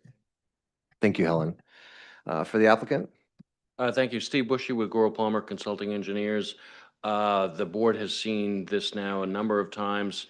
I'll keep this short and sweet. Right now, we're awaiting our DEP review and final approval. We did get our Army Corps of Engineers approval for our wetlands, but just still waiting on DEP. I suspect that's going to be probably at least a number of weeks ahead of us. But hopefully we can get through this process. My outcome tonight was hopeful that the board would consider putting us on a consent calendar once we could satisfy not only getting the DEP in hand, but we have a few pending staff comments to clean up that I feel we can do that fairly easily here once I have the DEP in hand. So that's where we're at. All right, thank you. At this time, I'll open the floor for a public comment. Is there any public comment? Anybody online? We sure? Yeah, okay. Public comment is closed. All right, now to the board. Any comments from folks? I'll start with you, Jen.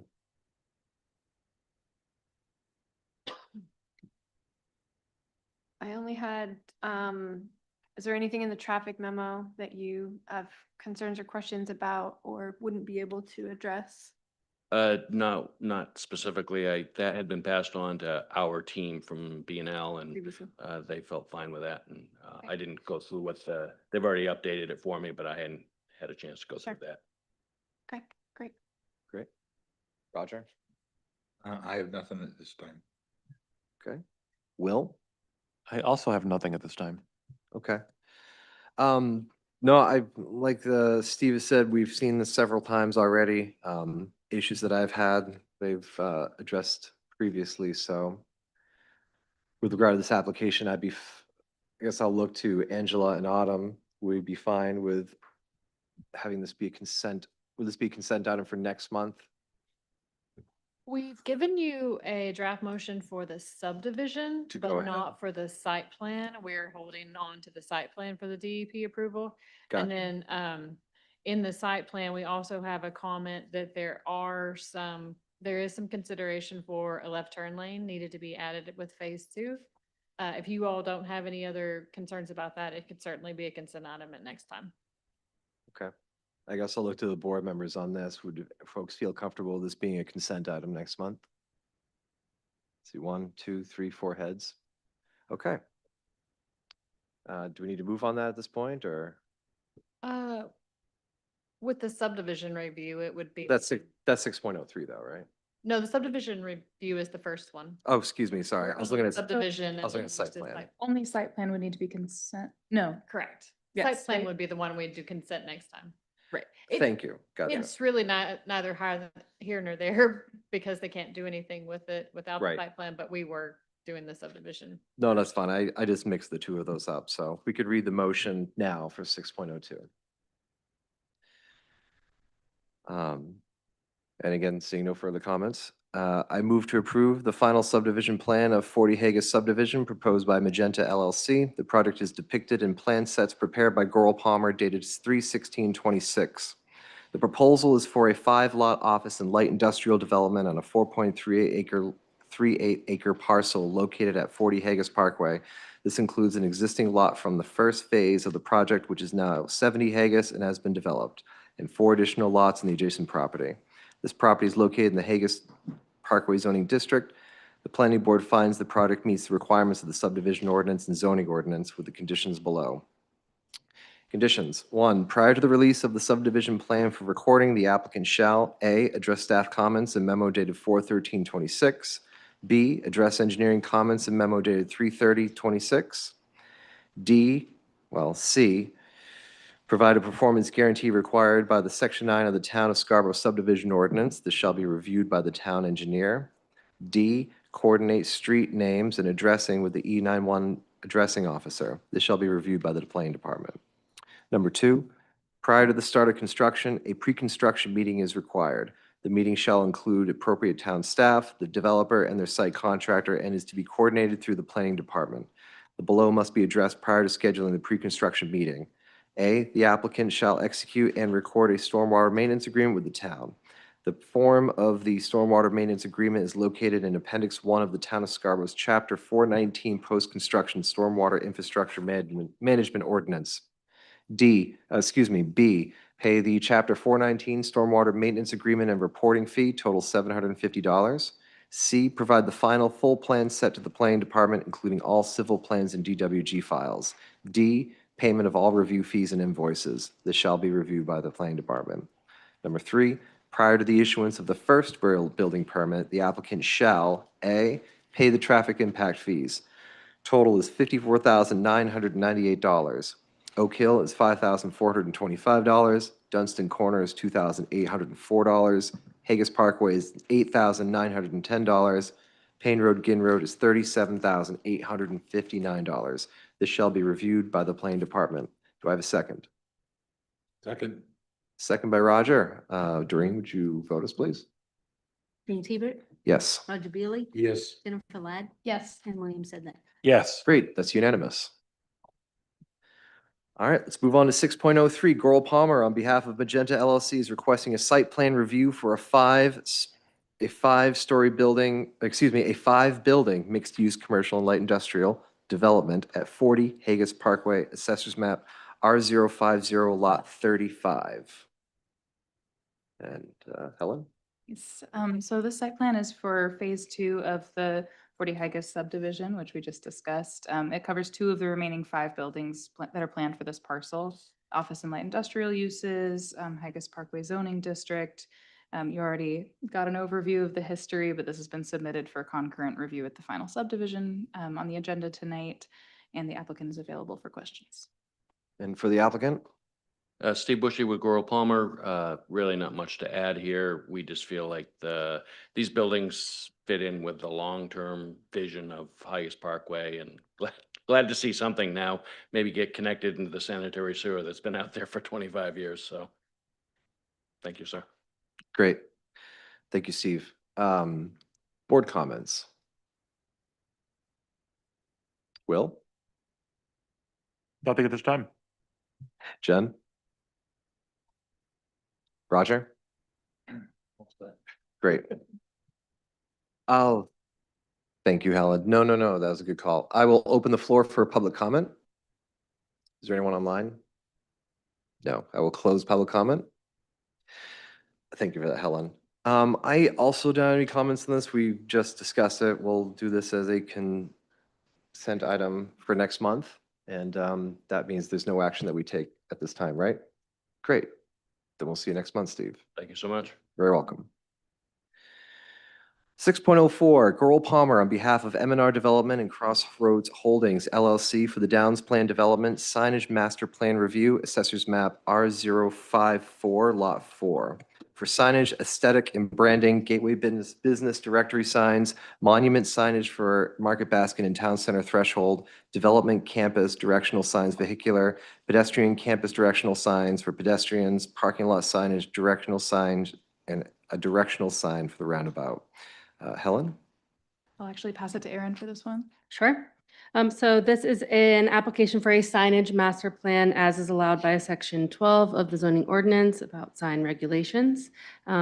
Basically, because the Downs is a special area, a planned unit development, they are allowed to have a signage master plan. Not all of the existing sign regulations would necessarily apply to an area such as this, and so that allows for some leeway in this master plan, which you are able to review and approve ahead of time, and then staff will utilize your comments to approve subsequent signs. Just as a quick reminder, generally speaking, the planning board does not approve individual signs. So this is kind of an overview of the entire district so that we can make determinations moving forward. And the applicant is here for comments. Awesome. Thank you, Erin. And for the applicant? Thank you very much. Dan Bacon here on behalf of Crossroads Holdings. Thanks to Steve for being efficient with Magenta. I will have a presentation, but I know it's late, so I'm just going to hit the high points. As introduced, we've got a lot going on in Town Center, and we're really focused now on signage as we're advancing retail destinations within the center of the project. So this signage master plan includes a range of those signs as outlined by staff. It has designs for our business signage, business directory signage at the gateways of the project. So Market Street and Higas Parkway, Payne Road and Downs Road, as well as a directional sign at the roundabout. That's a key decision point coming into the project from Payne Road, directing visitors to Town Center, but also Innovation District. And then a variety of different types of signage as you approach Town Center. So approaching Avenue West, which is the road that accesses Market Basket and is the kind of the bypass around the Town Center. There are key signs directing motorists to Market Basket as well as Town Center. And then we have what we've been describing as tower signs. They're vertical signs that are located close to the right-of-way that will provide for destinations along kind of the key entrance drives into the various access points for breakaway, for the retail building next to Market Basket, and future and additional destinations to come. And then lastly, we have smaller versions of those signs that are really more pedestrian oriented. So if you're shopping and you're looking to find your way from one site to the next or one business to the next, there's smaller signs that you can approach. They'll have a directory on them, similar to the older style kind of directories that you might have in a mall or a shopping center. And then I guess the last one that I'd failed to mention earlier was there's a few parking lots that are specific to residential use or EV charging. We also have signage that is for those purposes, so people understand those are parking lots for specific activities versus general parking. So recognizing the time this evening, I wanted to be short, but I'm happy to answer questions if the board has any and take next steps. Great, thank you. I'm going to open the floor for public comment. Is there anyone online or anyone want to speak? No. All right, I will close public comment. And I'll turn to the board. I'll say my comments first. I would like to see wayfinding signage for trails included on this master plan. Because I know we mentioned it last year for like all of the trails throughout the entire campus on the Downs. We talked about it last year that it would come eventually, and I think now's the time that we incorporate it, especially if we're looking at a signage master plan. Sure. So I'd like to see a revised version of this, including in all the signage that is shown currently. I am generally in agreement with following the guidance from the town. But yes, I want to see signage for all of the trails together, all the parks and all the spaces that people can go to in there. I want to have them shown on this drawing so we can review it. Specifically, we talked about opportunities a long time ago of, hey, let's maybe, you start at mile 1 when you're coming in off of Route 1 on the Route 1 side, and you just have, 1/10 of a mile, 2/10 of a mile. That then becomes a circuit for people to go and do, and it makes it almost like a game for folks. People who are in there, they can actively measure their walking and their distance, and it gives them a more broader range of outdoor activity. And I think that would also, showing a lot more signage for trails gives us more, it shows us more of the multimodal applicability that we want to see here. So those are my initial comments. I'll turn it over to Roger. I tend to agree with James on the signage. I like these designs. This is a very unique development. I mean, it's not like the other major developments we have in town, which are primarily residential. This has a mixture of a lot of different things.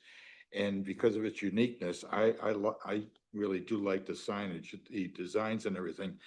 As I read over this, I may be misunderstanding something, but it seems to me there's a number of areas where they're in conflict with our current ordinances on signs.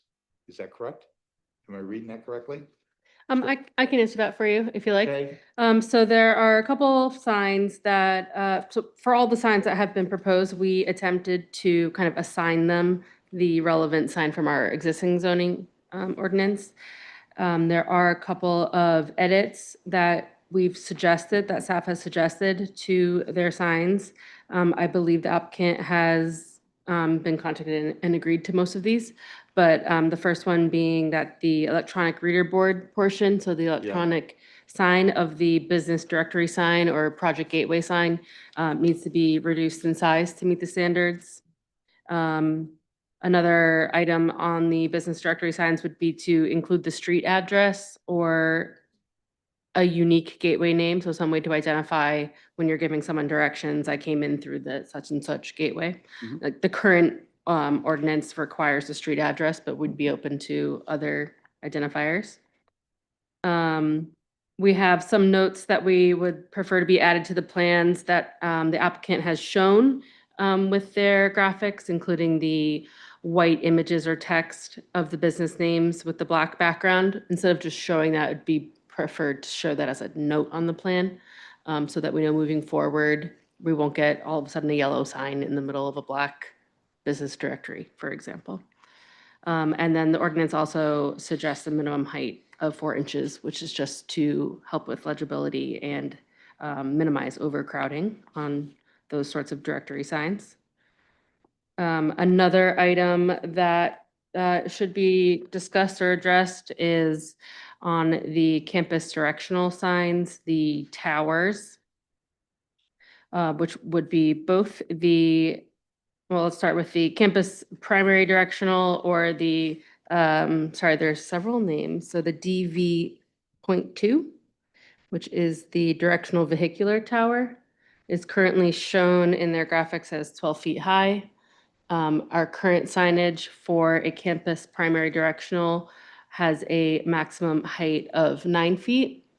So we are showing that the signage area is kind of in that same requirements. And then the tower itself, which is a decorative metal 4-sided tower with some lighting elements, does go up to 12 feet. So it's a little bit of this planning board interpretation area where you could decide that that is a decorative element and not the sign itself, and therefore it's okay for it to be taller.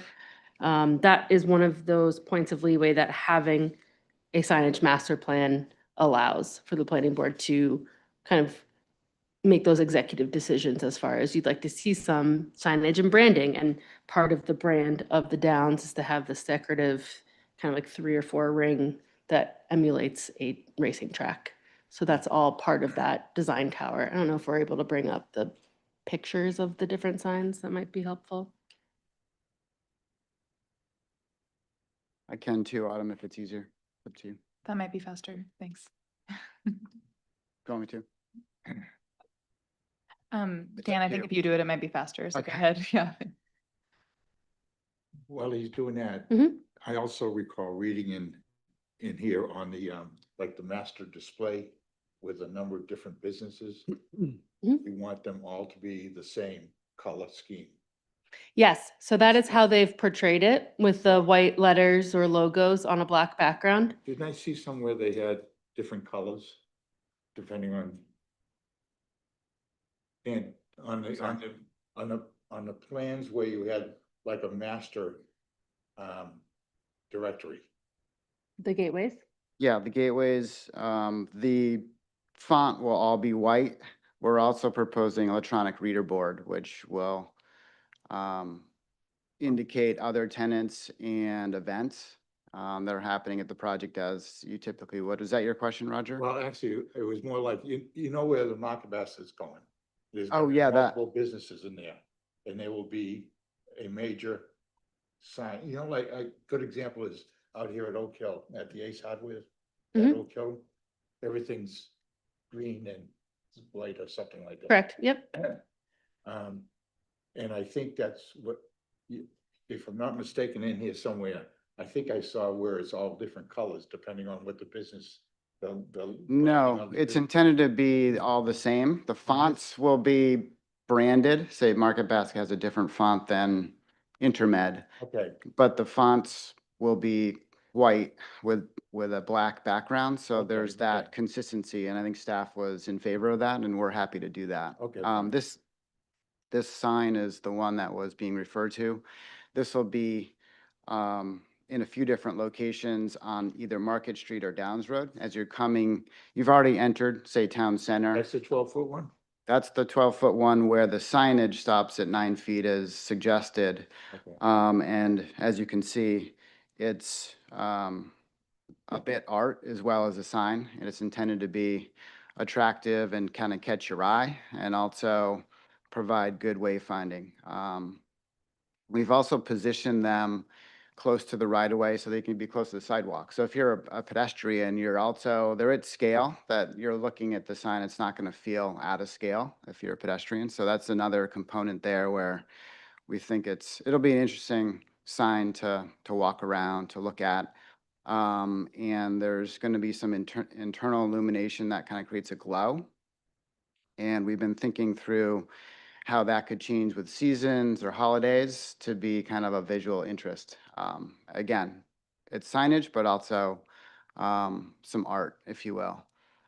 And I think it's hard to see from your seats, but the upper image shows the sign in scale with the buildings. So, I mean, if it gets frankly too short, it's going to feel not really in scale with the streetscape. And it also could kind of lose its visibility for motorists kind of catching the various destinations. So Those also tie in with the, I think it's. the mile markers, Yeah, the mile markers yeah, on the track. yeah. You know, where the Which is kind of an interesting idea that James brought up, maybe being more along the sidewalks, but we already have those large mile markers that were, historical in nature. So this does attempt to kind of tie in with that overall theme.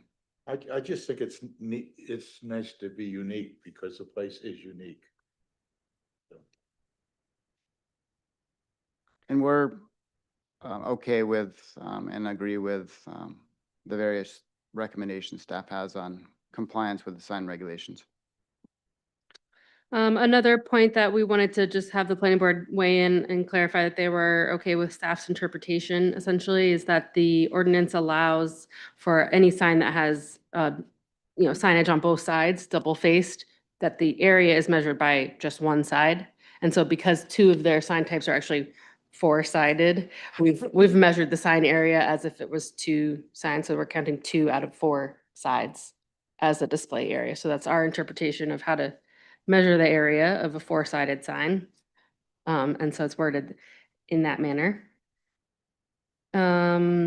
The tower signs have similar requests to add notes regarding the white lettering on a black background with the addition of one color for an accent. As you can see here, the red is used as an arrow accent, and in general is in support of the different lighting and decorative metal elements. We've suggested that a note be added that the text would utilize the minimum heights for general speed of travel as recommended by a MUTCD or a similar signage guidance document. So again, our ordinance has a few references to the minimum height of text by the inch. And we're going to kind of relegate that to the design professionals that have created this signage master plan, and to note that the font as presented is at an appropriate scale for these different directional signs.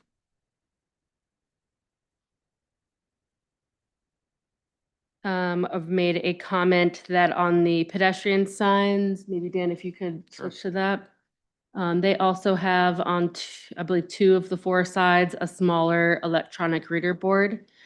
So I don't know if the applicant would like to speak to what that would be utilized for, but staff is suggesting that the amount of time and display area will apply the same general zoning ordinance as what would be allowed in section 12G2 as it pertains to the allowable display area and the screen change intervals. So Dan, Sure, talk that, about- we're still fine tuning exactly how that screen is used. One concept that's pretty common is to have it to be a touch screen. If you're looking for destinations, you could zoom in on, okay, what's the businesses around the green, and kind of, it could be a more of a touchscreen dynamic surface. It's really intended to not face the road. So it's not intended to distract drivers or gain any attention of drivers, but rather be usable by pedestrians that approach it on the sidewalk. So it's essentially a modern day kind of business directory sign, again, that you'd see at a shopping mall or a shopping center is the intent. Great. Questions on either of those? Nope. Okay, so then moving on to number 2 in the memo would be the number of signs. So again, the ordinance is pretty specific about those business directory signs or the project gateway signs, and that the planning board is allowed up to approve up to 2 for a site. So staff is suggesting that the 2 that are, outlined in this signage master plan would be approved with the initial approval, and that if in the future the Downs would like to install a 3rd or 4th or however many additional gateway signage, they would have to come back for approval by the planning board, which is a little bit different than what we're suggesting for the other types of signs. So that's just something to outline there. For the other campus directional signs, I've pulled some of the standards from, again, the directional signs in the ordinance, which would be allowing 1 directional sign per street corner and 1 additional sign per street segment, provided a minimum separation distance of 100 feet. This essentially is how they've proposed their signage spacing. So there might be 1 on 1 corner out of 4. And then another one in the mid-block crosswalk, and that pertains to the larger tower and the shorter pedestrian tower. So in an effort to not overpopulate the area with signs, we're trying to kind of put some parameters on the master plan, but then still allow for some leeway in maybe the exact location on site, or if they come in with the next block of development and they need to add another directional sign, they don't necessarily have to come back to planning board. They're going to follow the exact same design of the tower and make sure that it's at least 100 feet from any other directional sign. In that instance, the signage master plan would support that sign permit. If that makes sense. For the freestanding signs, which are identified as the market basket signs in the signage master plan, we were having a couple conversations here. Given the layout of the downs and the fact that there are, in some instances, every tenant has its own lot, and in other instances, there are multiple businesses on one lot because of just the way the lot lines fall. Currently, ordinance provides for the number of signs based on the lot number. And so it's a little tricky here. Again, trying to not overwhelm the area with the number of freestanding signs, and keeping in mind that all the businesses will still be allowed to have a wall sign, one or more wall sign, based on our current ordinance. That will not be part of this master plan. So if there's a row of businesses, they can each have their own color and logo as it is currently allowed in the ordinance. That's not part of the Downs master planning sign. So I don't know if that's something that you'd like to speak to as far as how you foresee freestanding signs and market basket-esque signs in the future. Yeah, I mean, we're in agreement on limiting numbers of signs and have a good separation. And just the layout of the buildings in the core of the town center, they're right on the street. So it's gonna be like the classic urban wall sign above doorways, and there's not gonna be room for freestanding signs. They're really intended for the ones that we've already presented, like the pedestrian checking out directory, as well as signs to wayfind to those businesses that are further off the beaten path, that are interior to the site. Or the market basket in particular is to kind of direct those daily visitors to that Avenue West, and not, unless they're going shopping elsewhere, not kind of go into the center of the project. And it's really trying to kind of disperse traffic. So we're supportive of kind of where staff is at on those, and think we've located them in logical places for wayfinding. And No, there's more. I wasn't sure if you had thoughts. No, don't. Not yet? Okay, great. You're doing great. The next topic would be setbacks and separation. So again, because of the unique nature here, first we wanted to relegate a little bit to the setbacks for the buildings in this district are already smaller than some of the required setbacks for signs in our normal signage ordinance. So given that there's a lot of traffic to be expected in this area, we'd like to maintain the vision triangle, which is essentially setting signs far enough back from the corner so that motor vehicle operators can still see in all directions before making a turn. So we'd still like to maintain that vision triangle, but otherwise we would utilize the previously approved building setbacks for the town center district, which is a 0-foot setback for the front yard and a 5-foot setback, minimum side yard setback for the side yard, sorry. And then also, just throwing in this again, the maintaining a minimum separation of 100 feet between all types of freestanding signs. So again, just trying to space some things out there. Great. Any comments? Questions on the setbacks? Great. And then the final topic is the proposed approval process. So again, business directory signs, we are proposing that the first two of the signage master plan be approved either tonight or as the signage master plan is approved, and that subsequent large project gateway business directory signs would have to come back to the planning board. That the freestanding signs would utilize in general the signage master plan and allow staff to review and approve future sign applications.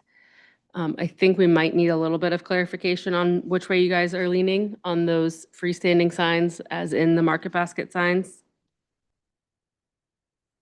But then the final point is on the campus directional signs, which are the 2 column tower signs. One is for vehicles, one is for pedestrians. There's one at the gate, sorry, not the gateway, the roundabout. And then also there are a few smaller signs that direct people to things like parking lots, that those would all utilize the approved master plan for design, setback, and location. And they would just follow the normal sign permit process through the code enforcement office. Got it. The 2 parts that you need to have our input on again? Yeah, yep. The first one being the total height of the tower sign as is shown on the screen currently, and whether or not the directional vehicle tower should meet the maximum height of 9 feet, or that it could meet the height of a signage display area to 9 feet, limit the height of the signage display area to 9 feet and allow the lighted metal tower to be 12 feet in height as presented. So that's the first item. I guess on that thought, I don't really have a strong opinion on this in the way. Does another board member feel comfortable wanting to give her thoughts on this one? Okay. The next one. So we're gonna, as presented, As sounds presented, great. I think is acceptable. Okay. Yeah. The second one is determining how frequently a freestanding sign that represents an individual business tenant would be allowed. It could be either in conformance with the current regulations, which allow 1 to 2 lot per lot, but that doesn't always translate. Or there could be some other interpretations, such as 1 sign per a certain number of feet of frontage, not to exceed 2 signs total. I think it should be that, because some of these might be on corners and things like that. Or even if they're on corners, you know, on the. Yeah. If they're right on the street, you'll have people walking behind the building probably, in many cases, because that's where the parking is gonna be. And if they're walking on your trails, they gotta see where they're going. They do have to see where they're going. Right, so the signage regulations currently in the ordinance allow for 2 per lot in this district if there's frontage on 1 street. So long as there is a minimum of 300 feet of frontage. Or for a corner lot, they are allowed 1 principal sign and 1 secondary sign. Pretty similar as far as 2 signs allowed. With a minimum separation of 100 feet, which is again what I've suggested as separation there. So we could just utilize the sign regulations as is presented here. If they have a certain amount of frontage, they're allowed a certain amount, which also, I think if we use the frontage, kind of skirts the issue of sometimes there's a lot and sometimes there is not. Yeah, I'm. You mean tending the to lean- separation, that they're 100 feet apart? The minimum street frontage to have 2 signs is 300 feet. Okay.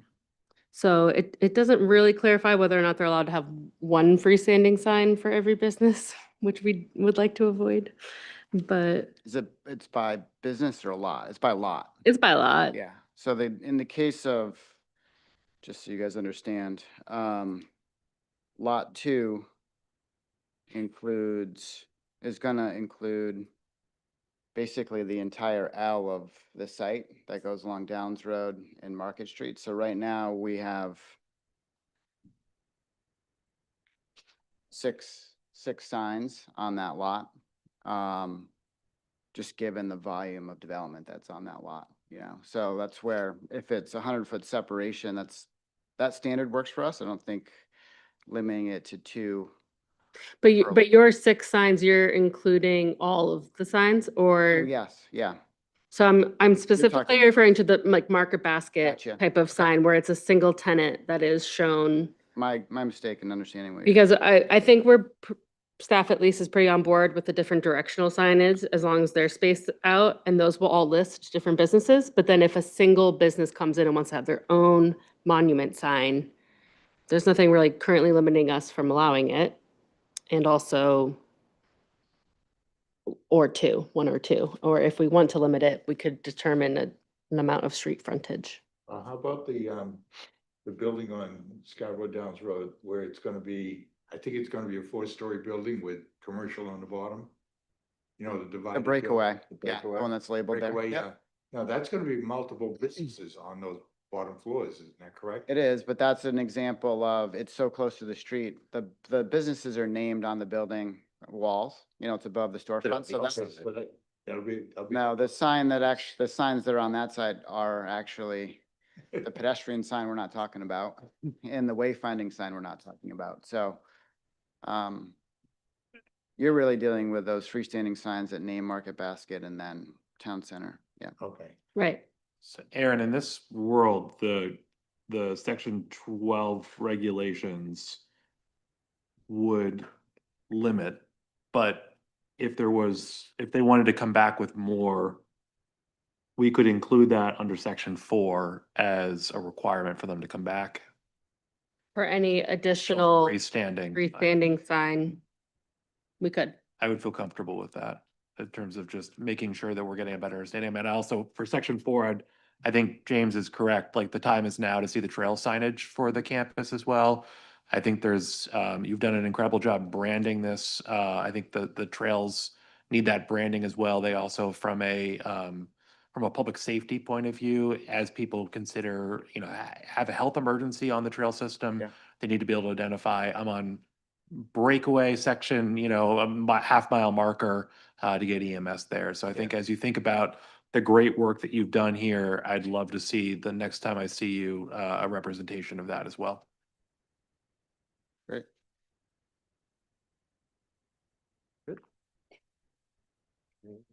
To that, actually, I agree, that that's a great idea. I also wonder if there could be, a similar notation maybe for the pedestrian scale signs, perhaps the dynamic maps that you were talking about. That's not only like a distance, but,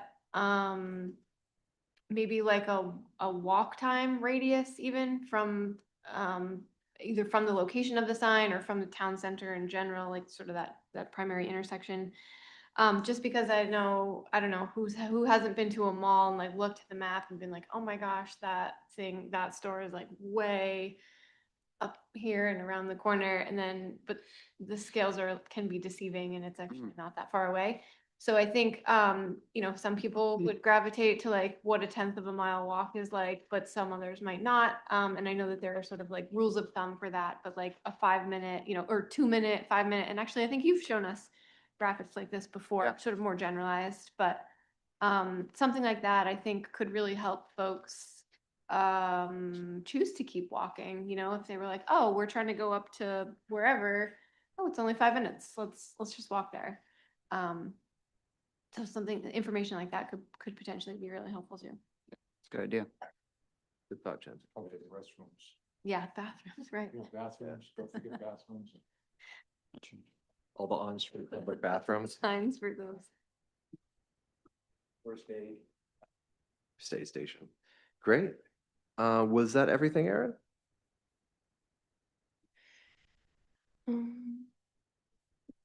I guess my other question would be for the wayfinding for trails that, as you've suggested, would you be comfortable with the applicant utilizing one of the examples of signage here and, choosing one of their prototypes and installing that to our regulations as far as separation? But let's say it's the sign of like the breakaway, for example, if you could pull that up, the parking/gate breakaway.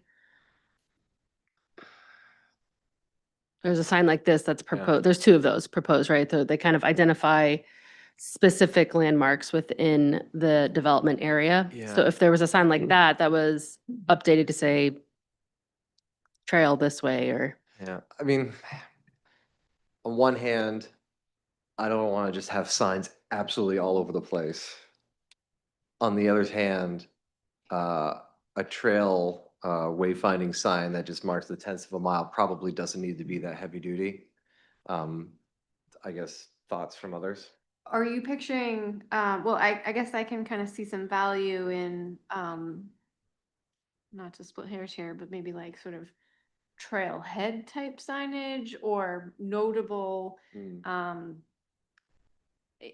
including a map even, and then maybe different signage if you were out along a trail. Certainly something like this does feel like it would be a little bit overkill, but if, Something you can recognize that it is part of the trail. right, Rather than you're still, yeah. Yeah, we've actually, in terms of the ladder, not the trailhead sign, but Yeah. we've actually already in the Innovation District. Yeah. Started installing cedar posts that we haven't come to the board with like the branding that goes on them. And they're intended to be, at decision points, or, the proper cadence. but also kind of match into the natural environment and not be, this is, a larger sign that I don't know that makes sense for a trailhead scale wise. Yeah. So we're already kind of down the road in terms of a material in the ground. We will come back to you with, okay, what's the aesthetic of like the plate and the font? And then we actually have some ideas on where a map goes, where you can decipher the larger area, and where the trails lead you. So happy to kind of come back Yep. to the board with details on that. I would say that if you're supportive of the aesthetic of these signs, one of our challenges is it takes a long time to fabricate these. So we want to make sure we're on the same page in terms of the look and feel of these so that we can make sure we get them in the ground, before, say, Market Basket opens, while also coming back with the master plan that shows the trails and how it links in. So if it could be like a two-stage approval, or you give us a sense of, yeah, we like the aesthetic, you have approval for A, B, and C, and you need to come back for D, E, and F, that would help our execution plan, I'll say.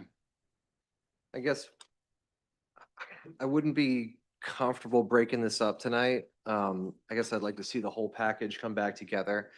And far as, yes, this will be the last, the one chance we have to have any kind of input on how these signs look and how they're put together.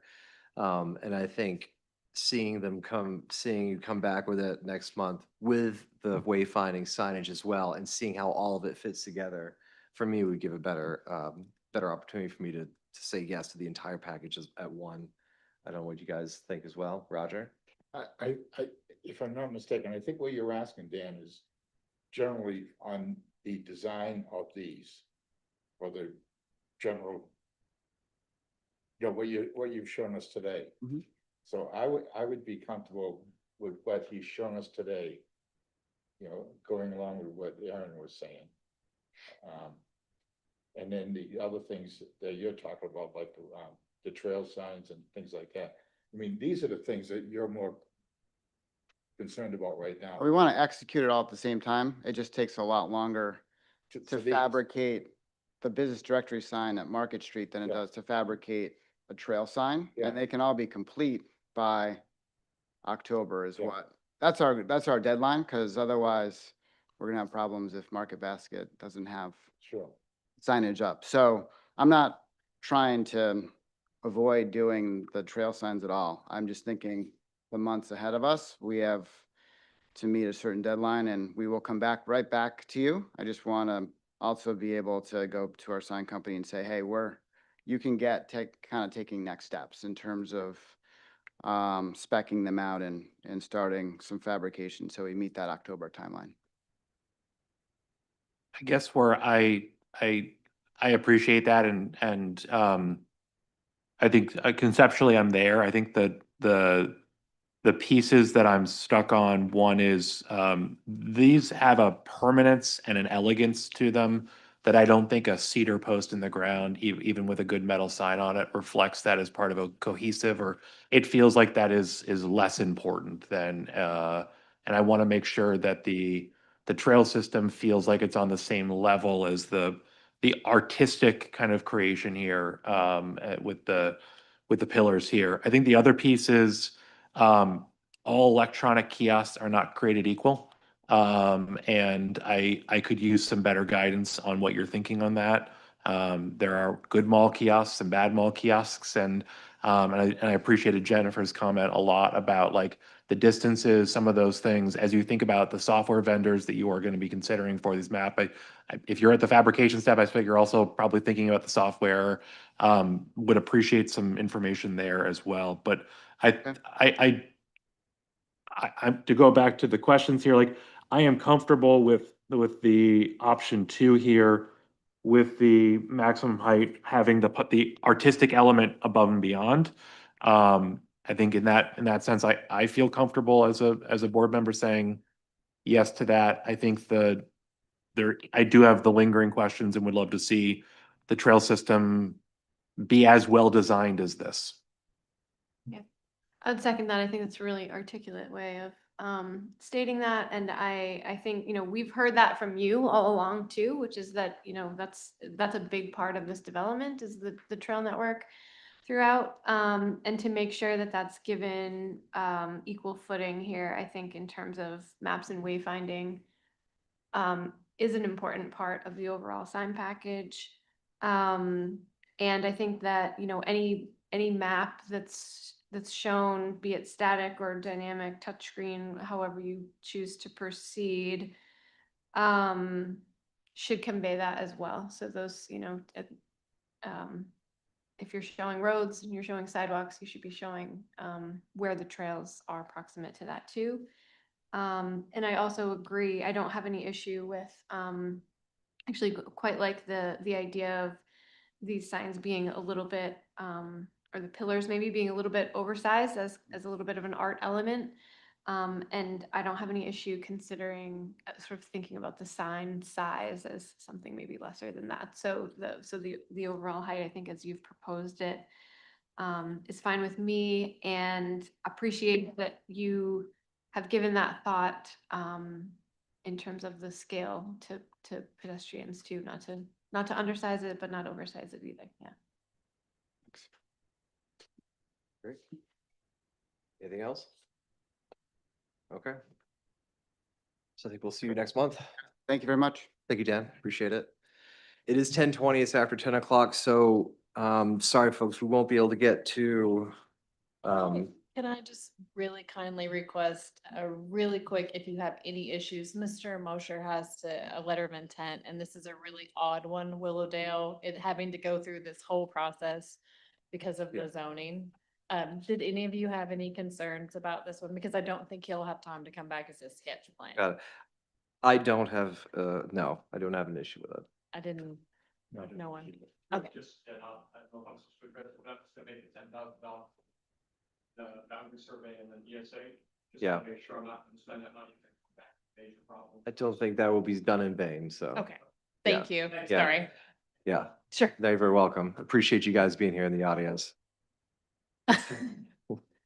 Learned that it can be a long time up here.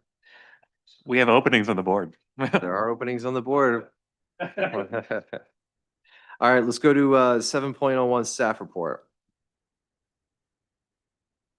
We actually might have to stop, go to the 5.02 quickly just for administrative amendments. Oh, okay, go ahead. Because we actually had some this month. Yeah, sure. Just quickly, Norway Savings Bank updated some of their landscaping, curbing, parking layout, and I can share more after the meeting if anyone's curious. And the Nordex lab added a freezer addition, and both of these were reviewed at the staff level. So that's our piece of it. Awesome. And in terms of staff report, we don't have. Okay, so that's it. All right, board comments? Anything else? Want to say anything? I know we're looking for new members, and is there the order in which people come in tonight, Autumn? Like, could we have put those guys first rather than have them last after all the other commercial stuff? So the way I've been doing the agenda, if you have a sketch plan, you're not actually seeking any approval, so I put you last. You're not paying and you're not seeking approval, so I try to put the approvals first. Public hearings always have to be first, Yeah. and then in order of your appearance. Mhm. So Elmwood had received approval. Gotcha. So that's the way we do it. Okay, I just figured if these guys had like a real pressing issue with items. Yeah, I was hopeful that we wouldn't take quite as long with short-term rentals, but I love short-term rentals. I know you so. do, and we all do as well. Cool. I think that is the only last thought I'll have is Roger, I just want to say thanks for mentioning earlier about, yes, we need to trust the engineering data that comes in from our experts. I mean, they're licensed for a reason. The only disagreement I would have with you on that is that, we who live in town have the experience of driving down these streets every day, and where there's smoke, there's fire, as far as if we're having, I mean, it was mentioned tonight, what's the term I wrote down? We're complaint-driven performance standard. I think that should be plastered above the doorway when we walk into this room, yes, if the traffic says that there aren't really big issues that are there, but everybody's yelling about it. There's something else there that the people who live there see it. And I just wanted to make sure that we're keeping that perspective as well with my weird little anecdotes that I interject now and then. And if so. I could just add from staff's point of view, we come and many times at the table with applicants and we are as far apart as humanly possible. And so our task is really, I feel like, to get you guys something that you can improve. So we are trying to get to a compromise, but it's also, at the end of the day, I'll just say staff started in a completely different place. Sure. Right? So if something is important to you, it's good to hear it. Because it might have been where we started too. Right. So Right. just throwing that out there. So I appreciate, but I do appreciate this, the support that staff gets. So thank you. Awesome. Oh, frack. The last thing is, I know we're on our different committees, conservation and traffic. And I'm just the chair for today, so I'm only king for today, but it'd be cool in the future if we heard like reports from the different committees and stuff. I know I'm an alternate for long range with Rick and stuff, but maybe see if we can get some more interaction with like what we're seeing here in those committees there, like the issues on Elmwood and stuff. If what could traffic bring to the table that could help us with this stuff, or the issues on Broad Turn Road with that 24 unit being so close to Phillips Brook, like what could the conservation committee, if they wanted to have somebody here tonight that wanted to yell at us for what we're doing wrong or right, it'd be cool to I feel like we need to get more of that feedback. So that's all I have, I swear to God. So I'll entertain a motion to adjourn. So moved. All right, all those in favor? Aye. Aye, all right. Meeting adjourned. Thank you.